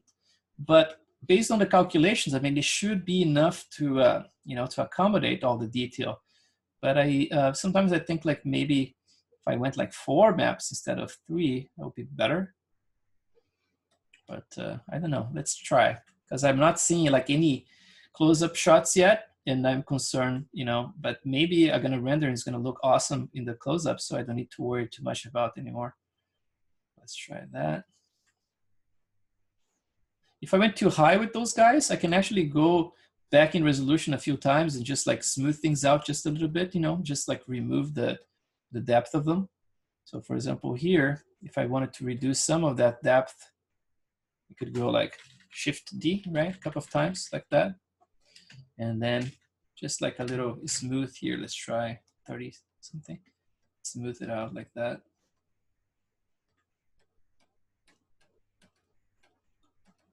And let's go back. Yeah, so you see it now, it's like they're much less. So now I can resculpt with a lower intensity. Something like that. Just very subtle. All right, so let's try to export those maps and see what we get in Maya. Now that we have like the eyelids really against the eyeball, and we have like some more of that detail is sculpted in there. So let's see how everything reacts to an actual render. So A to get out of this. Still have to go through the whole like forehead stuff. And since we are doing this, let me just show you very quickly. So for the forehead stuff, you're gonna notice my area of transition right here. I'm gonna have, it's like a bunch of pores in there, right? And then goes to nothing. So basically what I'm using here is the skin random elastic, the one we built during class, right? That one with the spray. So here, I'm just turn on my symmetry, and it might be too strong. Yeah, too strong right here. I can actually do like maybe 20 something. Again, like in a circular motion like that. And now I'm gonna go symmetric right here. Circle, circle, circle. And I'm gonna start invading this area here where the pores are slightly. You can definitely get away with this, it's like just going circles like that. Add some pimples in on top of it at the end. And then because this is gonna be like, it's gonna go towards like the head in itself. And then normally either we're gonna have like a hairline, right? And in this case here, I can actually put a lot of like wrinkles and, not wrinkles, but pimples and things like that. And it's like really start mixing with the pores themselves in here. You don't need to go like all pores all the way around the whole head, It's like that's gonna drive you even more nuts than you are already with this process. Who came up with this shit, right? Anyway, so yeah, so that's basically like the way I cheat this, It's like instead of like going like full on pores, and then when I get around here, see there's still a little gap in there, let's fill it up. Then I start like sculpting some more direction. So I'm gonna start like going like down like this, get some direction. And then this is gonna be like all the way around here, right? It's gonna start like going around and around this area with those micro tiny wrinkles in there, all the way like that. And then sometimes I can go with a stronger one like that, but not, it's like in this case, you're gonna keep it more like a little bit more subtle. And then I'm gonna go with the custom, it's like carve brush and just carve some specific ones in there. So just gonna bring this direction towards the middle area here. Do you use a lazy mouth for this as well? For this one, let me check. No, this one's off. Okay, cool, thank you. Yeah. I think lazy mouse is actually creating all kinds of trouble for me, man. So I kind of like trying to avoid it. But yeah, it sometimes works, but sometimes it doesn't. And then, so I'm doing like this direction right here, like kind of vertically and then opening around this area, right? But then once I have my wrinkles, like in the forehead, all the wrinkles, then I'm gonna come with another pass that's gonna be more horizontal like that. So they're gonna be like following the same direction of the wrinkles themselves, right? So right now, I'm just gonna put some of them horizontal here, but I'm gonna keep most of it like vertical. And I can actually use those ones to it's like follow the same line that I added here for those custom ones. So kind of like follow going up like that to look like the skin is stretching towards those angles as well. Something like that. So let's do, let's get out of here again. And then do that whole shebang again. Let's do go back like a bunch of times, go to the second subdivision level, export this one as our medium one. Base mesh, I think we are at 20 right now. 20. Mid res 20. Then lower res, it's gonna be the lower res 20. Shoot. Res 20. And then let's do our morph target trick. One of them, right? So store, switch, import, pick the same one again. And before we start exporting anything, as usual, just save your scenes or projects, because you never know if something's gonna go funky, with the export settings part of things. But yeah, like this whole thing about some of those other techniques for wrinkles and showing that new brush that I used, and all this stuff, I think is important, you know, it's like because otherwise there's a little bit of a gap between like just sculpting the pores, right, and barely demonstrating anything like that's transition. So I think today we are able to actually show more of the transition. What's my process, you know, between covering that area between the pores and the eye bags, just with this very generic brush, this one here, right? Very tiny details, and then coming with like custom lines using the carve brush, and just like really connecting that whole area with like a you know, more customized things. So I think it's a cool pass in there for you guys to understand that process. So textures, we're not exporting. 8K, switch morph targets on, and then everything else as usual, subdivision level 2. Then let's go to create all maps and then save it here. While it's exporting, it should take about 3 minutes. Then we're gonna be doing like plugging the new mesh into our Maya and then going from there. And let's set up a camera as well so you can see some close up in there. So let's do, go to Maya. Let's tap that guy. I think I saved this one already, so that's good. Let's do file, import.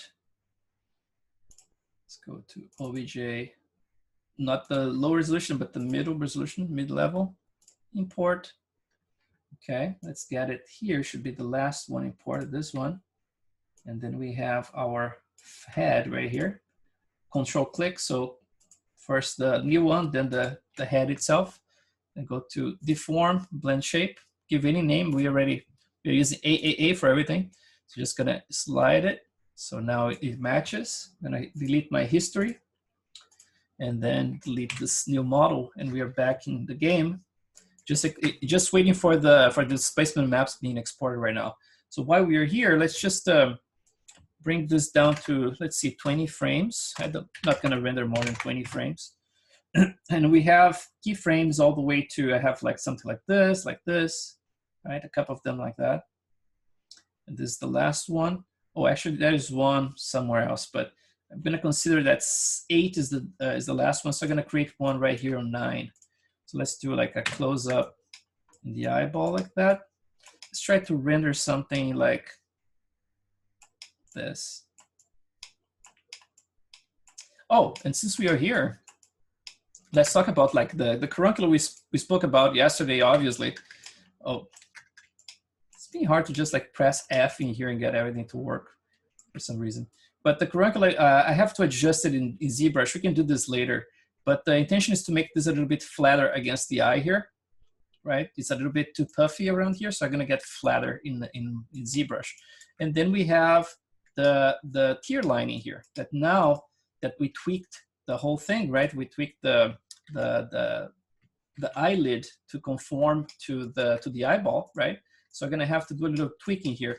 In terms of the structure, it's super simple, right? That's the stuff we spoke about yesterday. Even this line here, I don't know why it's so deep in there. So let's get out. So the way I conformed it before was by making things live, like I said, right? So let's just click this one. I'm gonna click this little magnet, and then I'm gonna click this guy. I'm gonna switch to unsmooth, right? Press 1. And then if you just go in one by one here, you can actually click and drag and should snap perfectly to the surface, right? So that's basically what I did. So this part is done since yesterday, but just to show you guys here. And then let's snap the bottom part as well. So let's get, like, if you have trouble like seeing the next one, you can press arrow to the side and you can catch it right there. And then right around here, I can actually use, you know, it's like snap back to the eyeball right at the transition between the eyeball and the eyelid, just to create like this kind of like 90-degree at the end, right? That's gonna be right against the edge right there. So right there. And then at the end, I can actually pull all of them out a little bit if I need to, if the transition is not very visible, you know. But you see, like, both the top one and the lower one, I'm actually snapping to the eyeball. And now we're gonna reverse that. We're gonna uncheck the magnet. I'm gonna click this one. I'm gonna make this one live now. And now I can actually snap the lower part. Oops, I just clicked something else. Let's click the vertice, all right. So now I can snap back to the eyelid. Sometimes it can get a little funky, you know, it's like sometimes you click and then it kind of like goes all over the place. Sometimes you have to click and pull it around here, this area, and then bring it back, and then it works. But sometimes it just like snaps to a weird place. Sometimes it's just a matter of like really forcing it to go to a certain direction. So here again, we're gonna press arrow to the left, then I can catch that one that's hidden. See, it just snapped in there. And then basically like you do for all of them, always making like a, you know, creating a similar offset between them. You know, so this line is the same thickness all the way across. Around there, right? So now that we have that, I'm gonna smooth it just by using number 3, right? To smooth. And you see like it's barely visible because now the smooth is actually hiding things too much. So I can just actually just double click the middle line, turn off my snap, like the magnet, and then I can bring everything forward a little bit, just slightly like this, just to remove some of that curvature so I can see more of the line in there, right? So basically I'm gonna have to do this for this one as well. I don't know if I should do it now, but yeah, let's do it now since we are here. Let's do the same thing. So select the eyeball, let's snap to it. So right here. So the top should be good. It's just like the bottom because we added that little edge. So just the middle line and the bottom one we should tweak. Let's just do that so we'll go faster. So around there. Around here, you can see like right at the transition between the two objects. And then we can hide this guy here for now.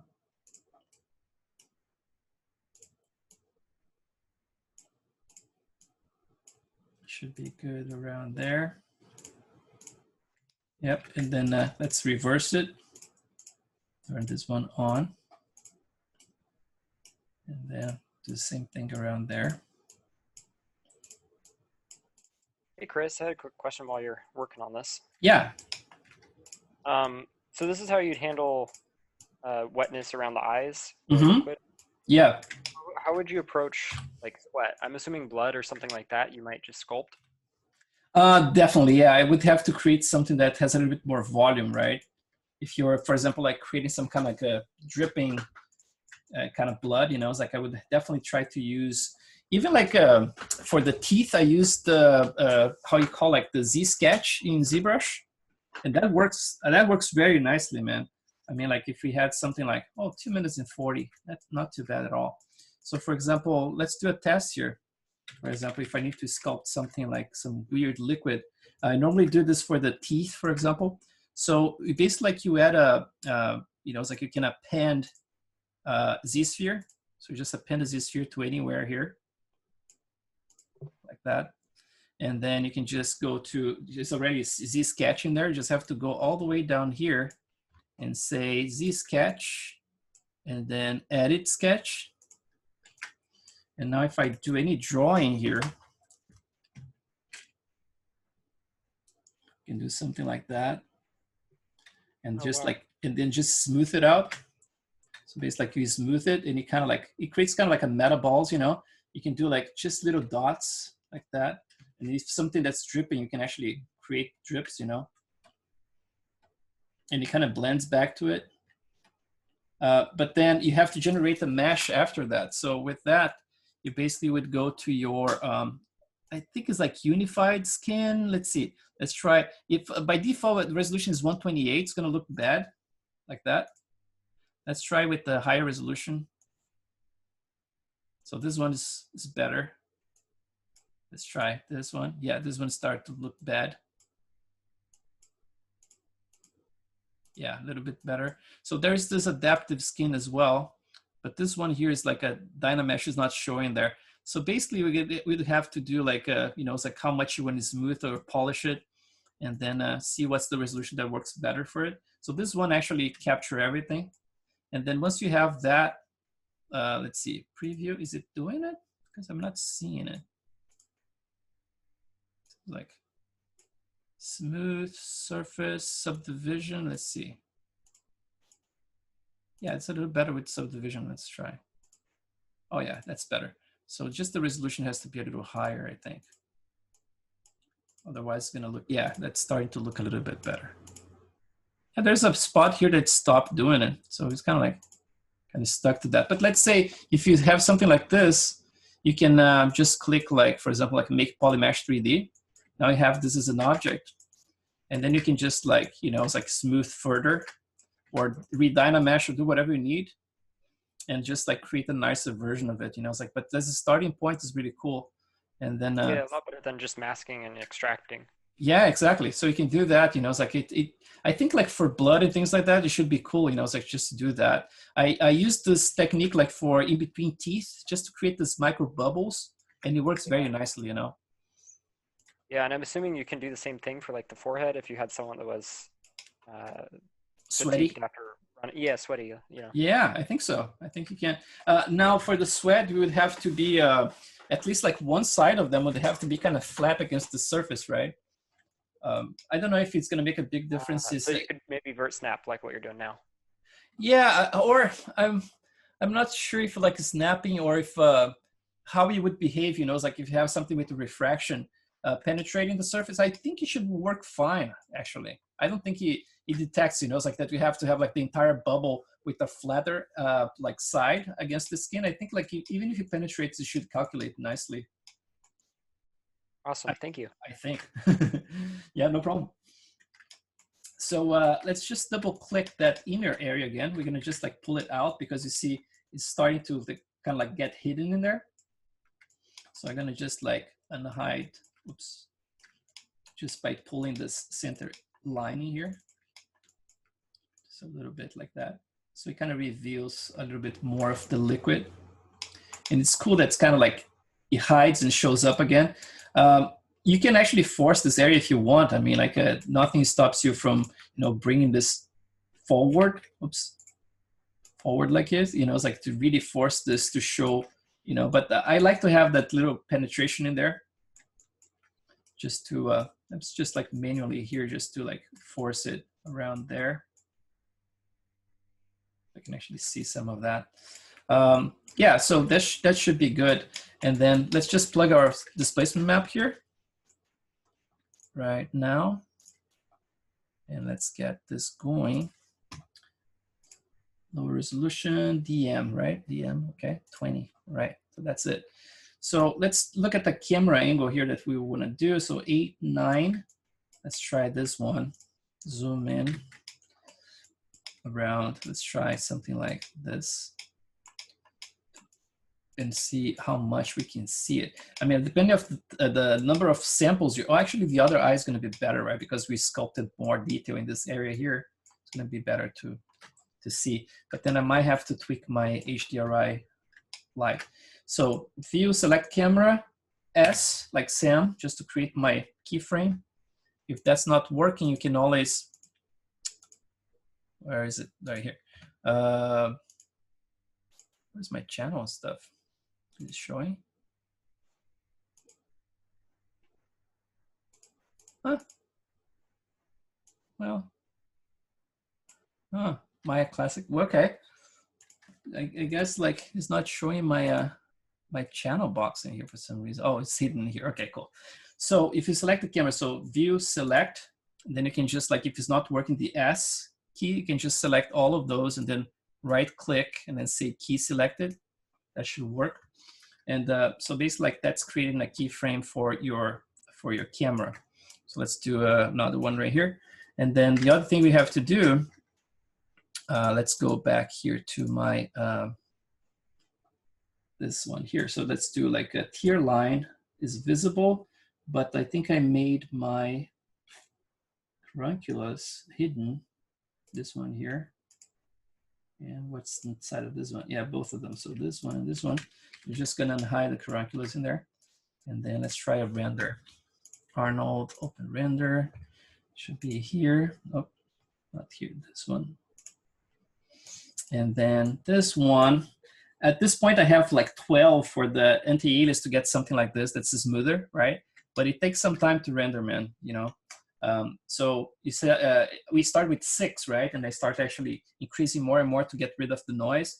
So that's the unfortunate part of it. You know, it's like if you want to get something that's completely noiseless, you're gonna have to crank this number. Like even like for a final shot, I would go as far as like 14. I don't think I ever went beyond 14, but if you want something very, very nice, you know, so you can use 14. If you're getting more noise inside of the subsurface areas, then you can actually use this one here and increase a little bit the multiplier. So instead of 3, I'm using 4 just to have the subsurface to look a little bit nicer, you know. So it kind of like it smooths out all the noise from the inside of it. I'm gonna use like progressive render, so it shouldn't take too long to render. And let's take a look at how this works. Oh, at this point, I don't know. I think I'm using the same lighting setup in here. So I don't know how it's gonna look with this lighting, but we can try. And I actually remove the, yeah, with this lighting here, it might be a little bit too strong overall. And there's something about the eye that has like this dark stuff in there. I think what I did, I think I had like an ambient occlusion plugged in the shader at some point, but I'm gonna have to remove it. So let's just get a light that's more dramatic. This one's gonna look a little bit too washed out. Let's get something like, try Studio Small, Tide. Maybe we can try either this, let's try like the Chiara maybe. Let's try that and see if that works a little better. Maybe a little bit more intensity. Let's try this one. Let's plug some more exposure here. Let's try 0.5 maybe. Let's go all the way to 1. Let's see what happens.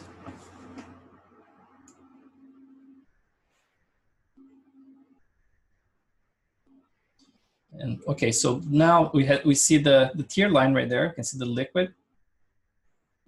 And that amount of noise that I showed you guys yesterday, you see like it breaks up. So it doesn't, you don't have like that straight line that goes all the way across. And the fact that we have some of those areas kind of like hiding and showing back. So you're gonna be able to see just like, you know, glimpses of it. Depending on the type of lighting you're using, obviously. Some of them, if it's just like a point, tiny little dot, you're gonna see just like little dots of light in there. But the color of my iris looks very shitty right now. I think I was playing with it just to look nice from that certain distance. But right now in close-up, it looks pretty bad. So I'm gonna have to tweak that. But let's look at if you render just a small portion. Let's see what we can get here to see if we can notice that little, you know, edge that we sculpted before. Let's do it something like that. Maybe like around here, something like that. Let's do an actual render. Let's bring it to progressive, remove it. Let's do like a 12. Let's see how long it's gonna take.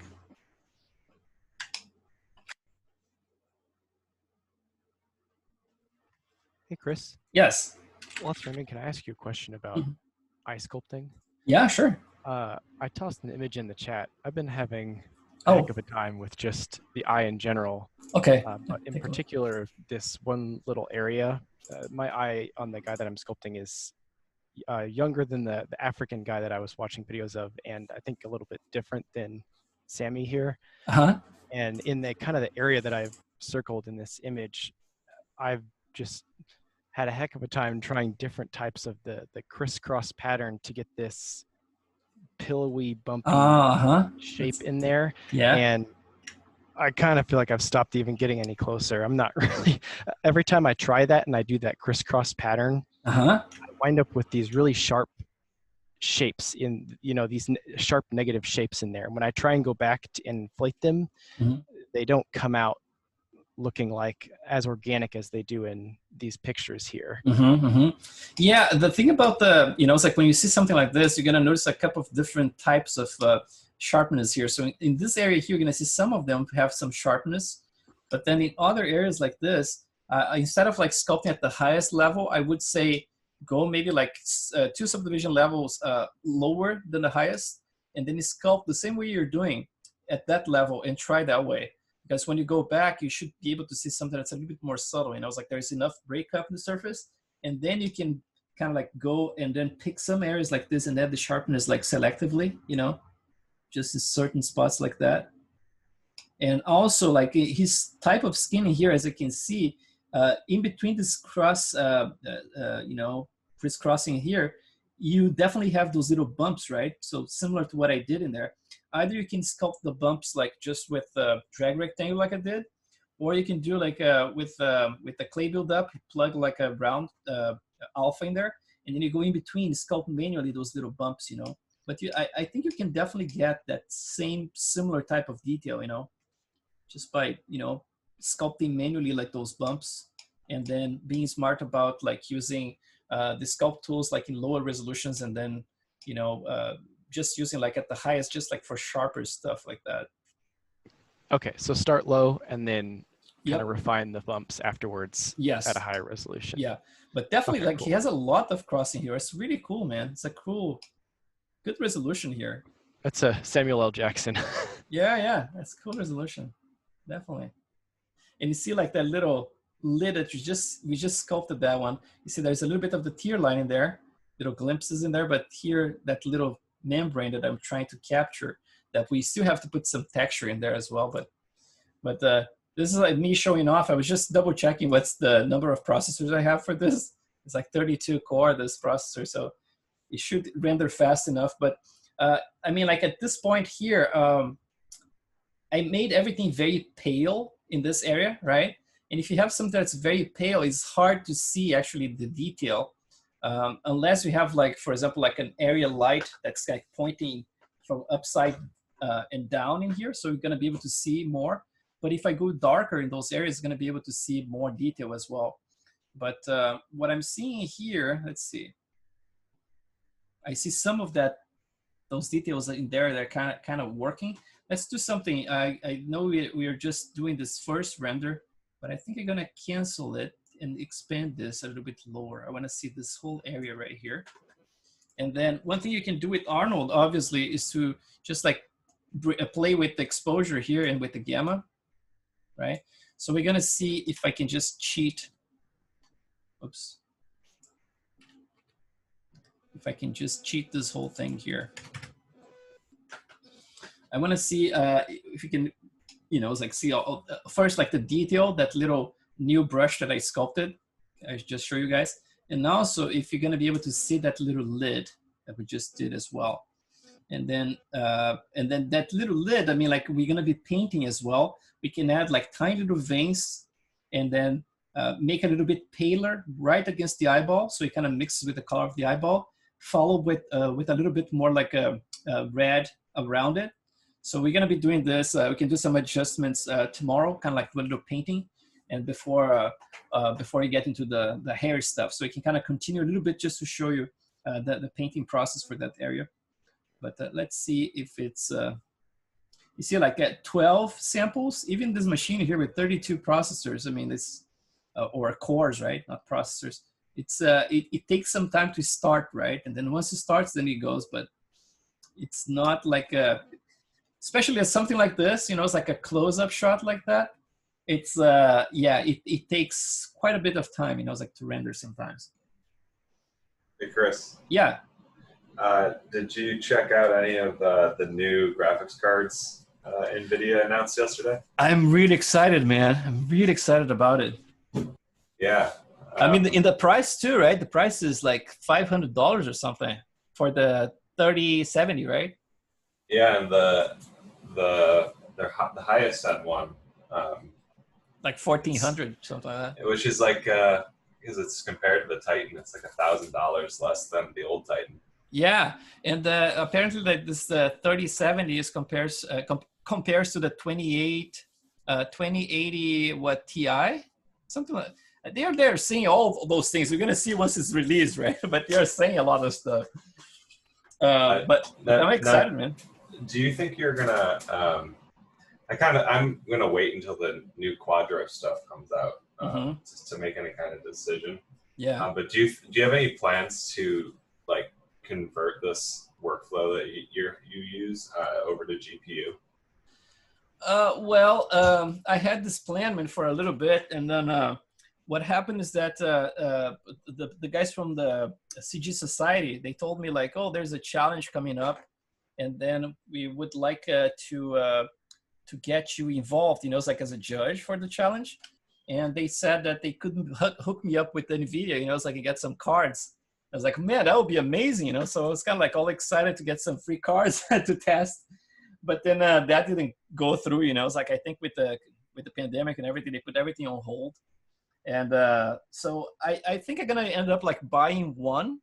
I don't know which one is gonna be, and then, you know, put the money aside and then test it as much as I can, and then buy a second one and run them in parallel, because I need at least like, I would say like 20 gigs to be able to accommodate all my textures and everything.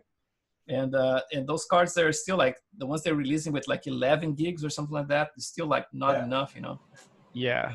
Yeah. I mean, I think you're gonna need something like at least 50. Yeah, that would be amazing, man. I forget the other. I'm blanking on the other guy that does really, really. Oh yeah. Realistic portraits. Wow, man, it just blanked. But well, he's shown his specs before, and he's using 2 of the Quadro like 8000s. Ian Spriggs. Yeah. So that's like 96 gigs of onboard GPU. Yeah, that's insane, man. Oh man, Yeah. it's not it's like not processing this. I'm gonna try it this way. Let's see if it renders with progressive render. But yeah, man, that would be amazing. I mean, like I see the stuff he does, and it's like, you know, it's like the demonstrations, right? Like he's spinning around the model and just like, then he renders. It's like, fuck. Exactly. And it's all V-Ray, right? I think that's what he uses.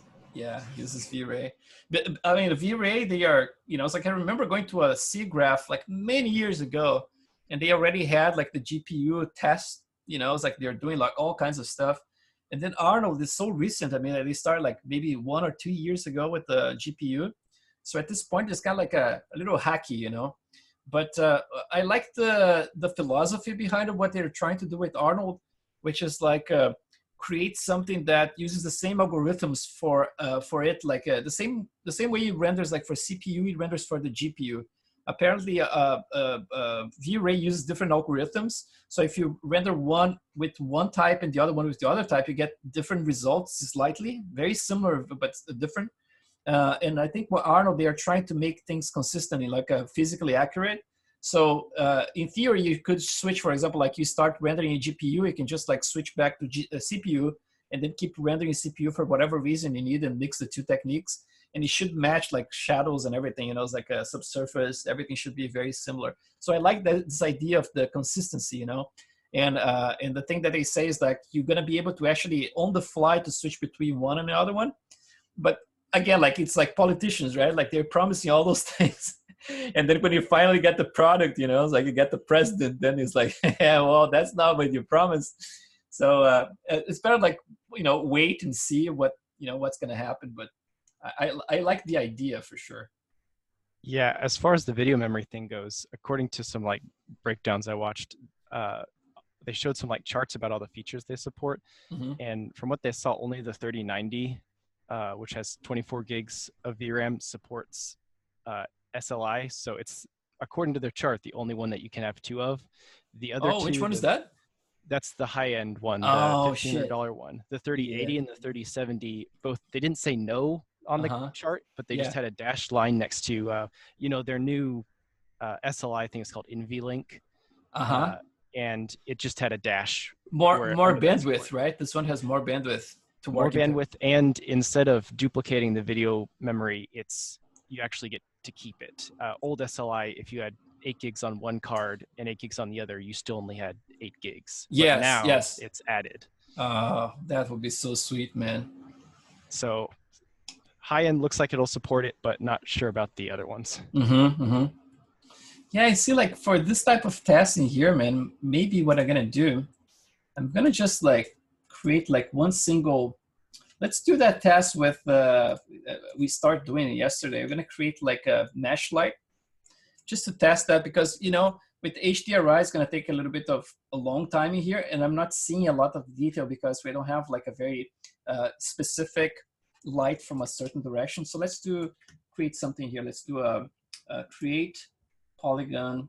Let's do a plane.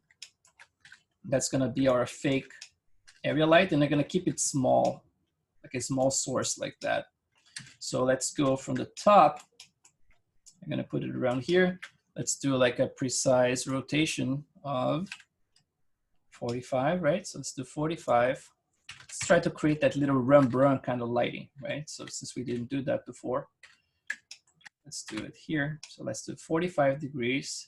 And then from this angle here, we're gonna do another 45. So let's do 45 right there. And let's place it a good height, like something like that. Let's see from the front.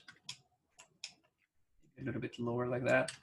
Let's see what we can get with that. So that's a little plane. From here, I should be able to catch a little bit of that, a glimpse of that other eye in there. When I get that little triangle in there. So let's do it in a little experiment. So let's see.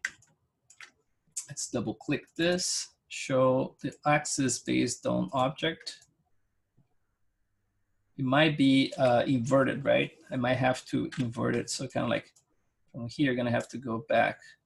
Actually, let's do it this way. So it's gonna be like 270 was like 235, right? Something like that. Should be good enough. Let's try that. And then let's just switch to Arnold lights, mesh light, and the Control A to see the properties. And then let's add a few more samples, maybe like 3. And then let's do a light visible. Let's do a quick test from here so we can test the intensity of it.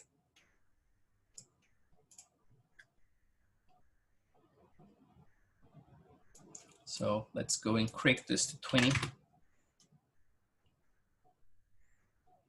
Maybe I actually flipped it. Maybe it was correct before. Let's see. Perspective. Let's see what I have here. So it's... The funny thing is that once you convert to this light, once you convert it, it creates this, it creates a group. So you have the outside object and then you have the inside object. And they're kind of independent. So if you click this one and you move around, you went out of the group now. So try to always click the group so you can actually get what you're looking for. I was pointing the wrong direction too. So let's try this. Am I pointing the right direction or the wrong? Because it seems like it was trying to render before, it didn't. Let's see, perspective here. Let's try again with 235. Why am I not seeing it? Let's see my intensity. I'm seeing something. I see the reflection in there. Let's see something here. Sometimes it gets a little funky. Let's try with the update full scene.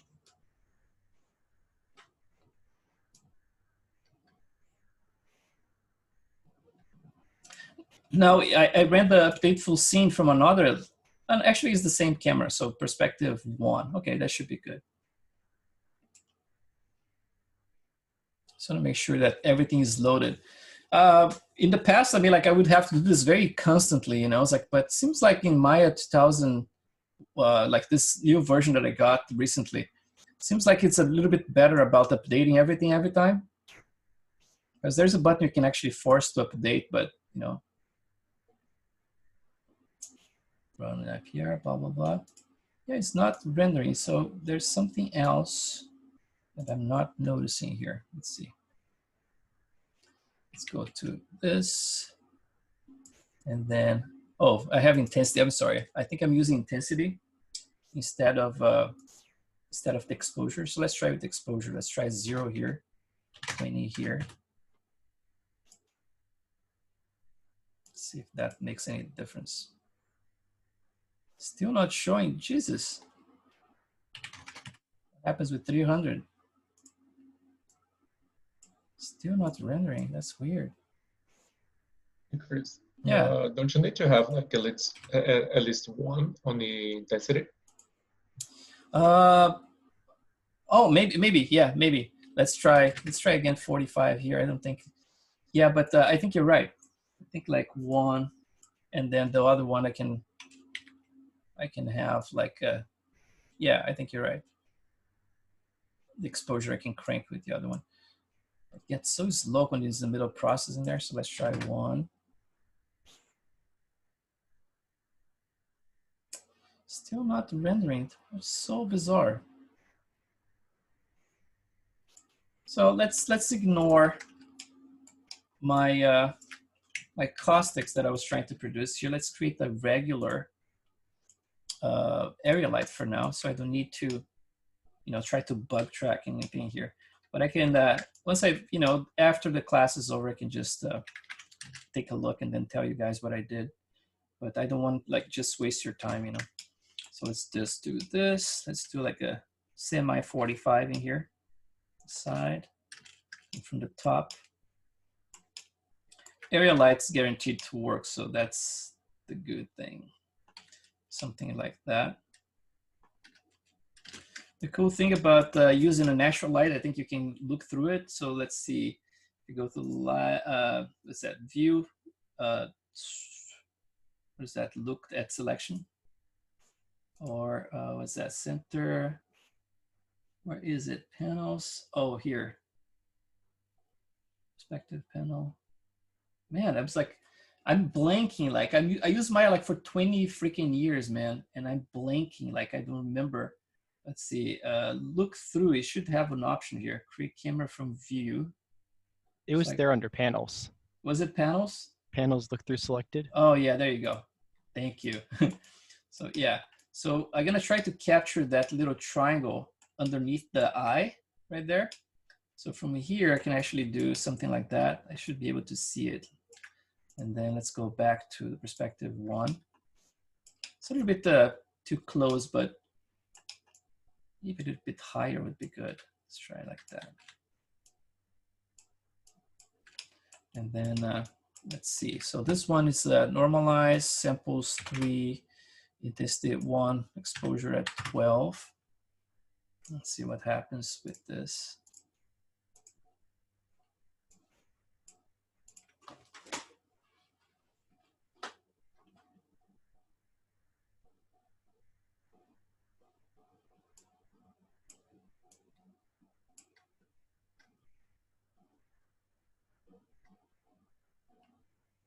Go on. There you go. Okay, got something now. So that's kind of like the Rembrandt light that we are looking for, right? It gets like, you get a nice shadow underneath the eye, the top eyelid, and you get this kind of like triangle underneath one of the eyes, right? And in this case, you're not gonna get so much of a triangle because of the facial expression. So there's a lot of volume compressed in there. But let's see from a close-up if you can see more of the eye stuff now. And for rendering as well, you should render faster. So let's try something like this. Let's do like a view select, save here. And then let's just get like this area. Even the upper lid, let's see. You see, I cannot click the corner and move stuff, it doesn't work. I have to click over here and then it opens. So it's like it's a bug with this latest version of either Maya or Arnold, I don't know. Yeah, it's kind of like offset. So if I click right here in the corner, I cannot expand it. I have to click kind of over here and then it picks. Very bizarre. Let's see, I have a progressive render. Let's try with a regular render and see if we can get a nice smooth render for that area so we can see some more detail. I tried before, but it was kind of like taking forever to start the render. But I think it's because of the HDRI, it's like now with just a single area, it should be a little bit faster, I think. At least like get one render out so we can see something would be great.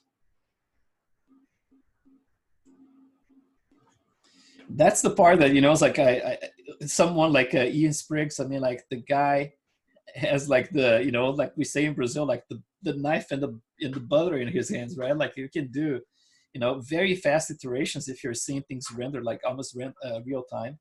And then in our case here, I mean, like I have to, I can do the progressive render, but then I cannot see if the detail is there yet, you know, it's like, or I can just like render a tiny little chunk.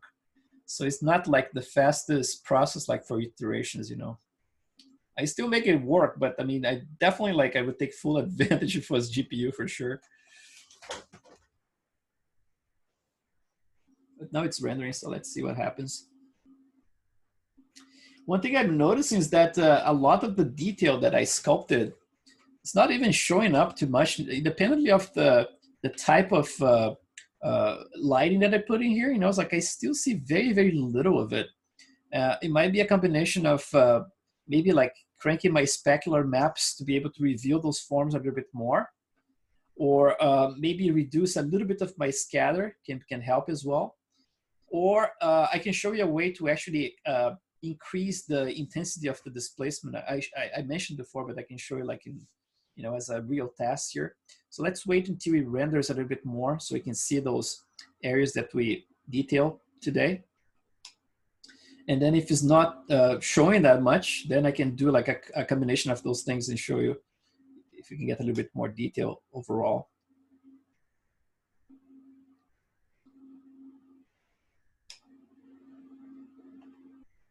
Yeah, I like this type of lighting, you know, it's like it's a good test actually to use just this Rembrandt light, just a single point light. I would rather use the like a mesh light so I can get like my caustics to work better. But you know, it's like this one is cool just to see, for example, the amount of subsurface that you have. For example, later on, I can just render an area like this one, like right in the transition between the nose and the shadowing here, and see how much of that red light, the rim light in here, like the, you know, just the subsurface is being revealed. You know, if it's too wide, for example, then I can actually use, let's look for something here. For example, let's do a, let's see, portrait, let's see, single light. Let's try run, something like that.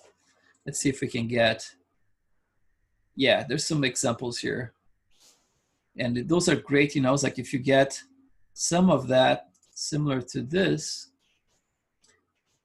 right? Like, so I just put like the Rembrandt light, single light portrait. So you see the little triangle right there under the eye, right? That's what you're looking for. But then depending on the type of the skin, you see with her in here, the transition in here is not super red, right? So if I'm getting too much red in this area here, I know that my scatter is a little bit high. So by high, I mean like sometimes it's not even the you know, it's like the size of it, that we are at like 125 right now. Sometimes it's the color of the scatter, you know, that you have to desaturate a little bit to bring down this redness from it, right?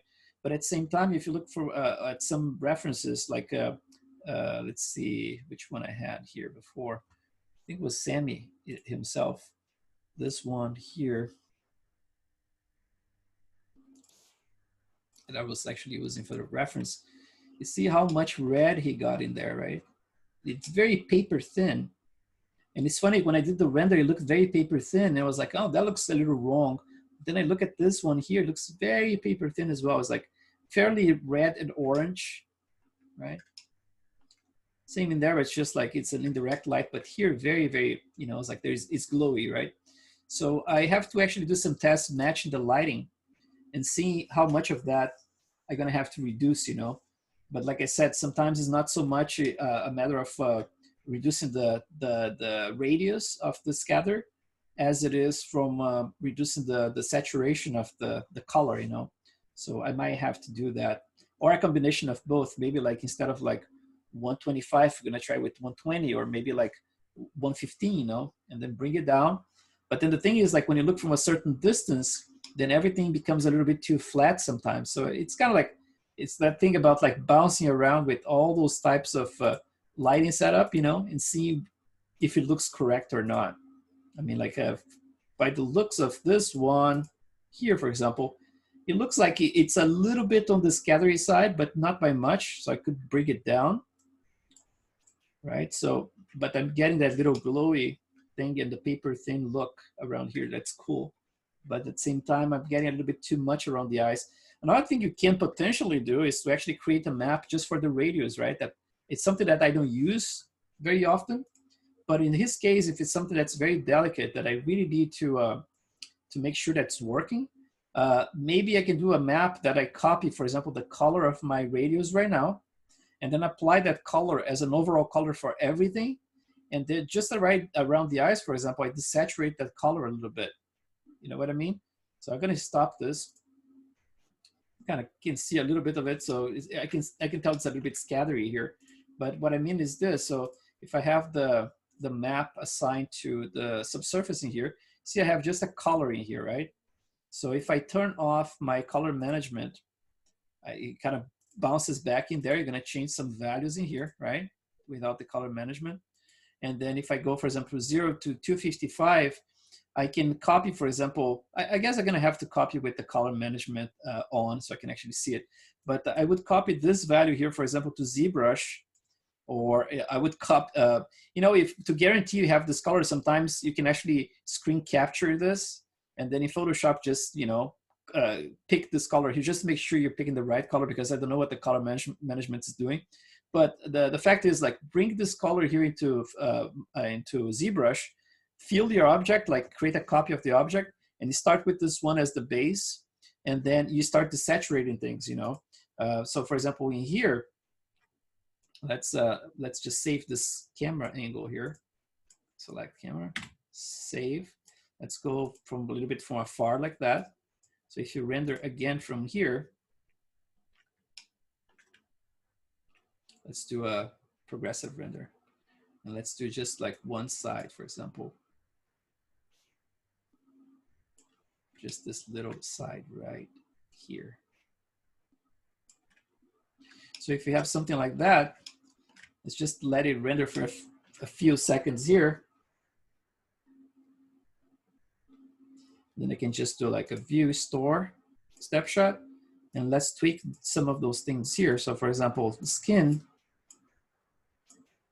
imagine that you would plug, instead of like this plain color, you would plug a map in here that's basically filled with the same color, but then in certain areas, you would come with this and you would desaturate. So under your HSV here, you would bring this down. And maybe even like more towards orange slightly. So let's see what this is gonna do in relation to that one. So you see around the eye right here, the difference between this and that. See, like a lot of the red tint that I had right there was reduced. It's a little bit more on the orange yellow side right now. So in theory, you could actually, you know, remove a lot of this stuff, like even like bring this whole thing down, for example, like darker and then more desaturated. And then you get more something like this, you know, it's like between this and that, that's a huge difference right there, right? So yeah, I mean, like for my characters, I normally use like a plain color and it works across the board, just like having the right scale. But in his case, because he has this very pale eyelids and everything, I might want to have more control over this area. So in this case, I might create like a map just to help me with this, you know. So in this case here, you see like, it looks a little bit more natural for the eyelid than something that's super scattery like that. But it all depends, right? I mean, especially like his face, like I mentioned before, like it's a smaller size of face. So it kind of makes sense that he's more like translucent, you know, it's like, especially like looking at those references for those guys with progeria, they all look a little bit translucent, you know, like a lot of scattering. But yeah. Well, that's basically what I had for you guys today. And then for tomorrow, you're going to start doing some hair, finally, doing some hair, and our characters are not going to look bald anymore.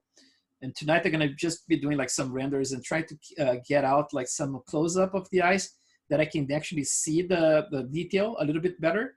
So whatever I find in here, I can actually update you guys tomorrow before we start with the hair about like the type of, you know, lighting that I'm using. For example, this one, I'm planning to actually reduce the size of it to get a little bit more sharpness in the shadows, you know, and see what I get like when I go, you know, it's like maybe like plug a map in there for the subsurface scattering, like I mentioned, and then do some tests. I can even go a little bit pinkier around the lips, for example, to get some of the scatter to look pinkier, you know, and then around the eyelids more desaturated like I have in here, and at the same time keeping more saturated around nose and stuff like that. But yeah, I'm gonna do some tests and then show you some maps tomorrow. You guys have any more questions about this stuff?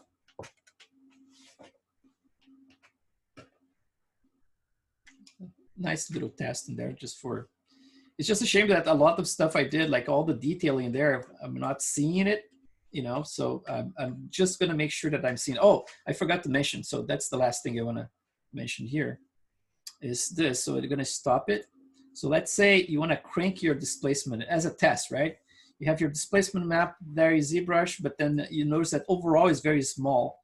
So you can actually click the object, go to the second tab, go to Arnold, scroll all the way down to displacement attributes, and then height, it's just gonna crank to 2, so that should be double now. It's gonna be pretty awful, but at least you're gonna be able to see. Let's try with 2.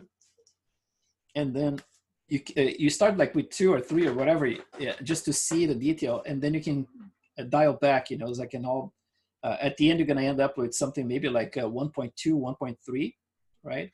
But at this level here, look at the difference between this and that, right? So we definitely are seeing more of the wrinkles in here, right? So it actually looks much nicer doubled.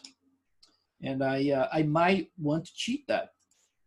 And instead of like going in, having to redo all my detail in ZBrush, I might actually just, you know, continue with the same level that I have, since it's kind of like, you know, it's like it's very equalized across the board.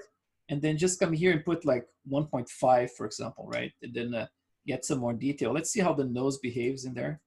Yeah, it's not bad. I mean, like it adds a little bit more volume, obviously, but because we are using like a mid-resolution mesh, it's not like ZBrush is trying to recreate bigger forms only through displacement, right?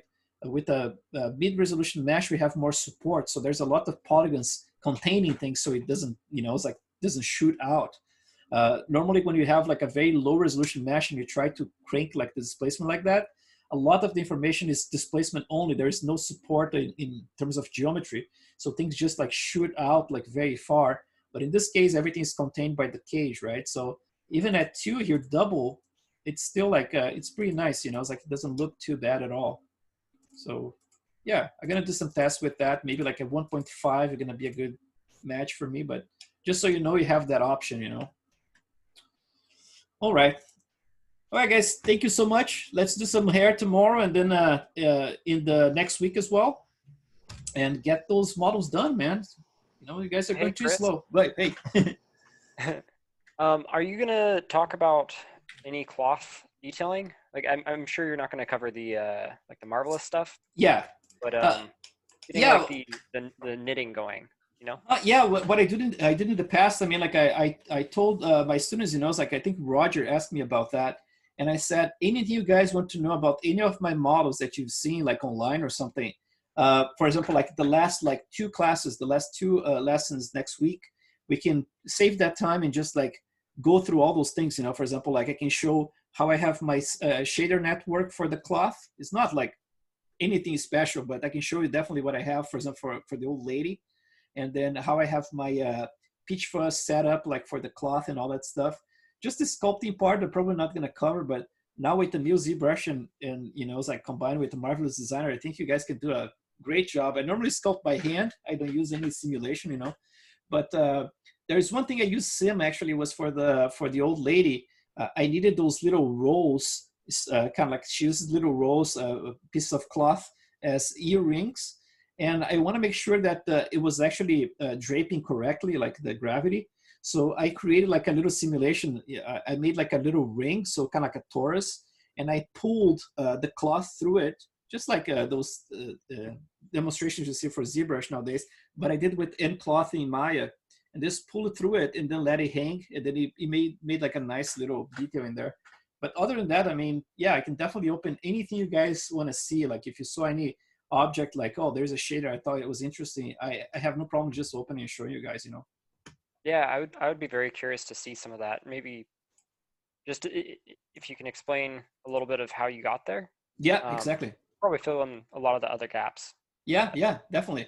And then in terms of shader, definitely I can open the shaders and show you guys how everything is set. Yep, no problem. Wonderful. Thank you, Chris. All right, no problem, guys. Have a great one. Chris. Bye, guys.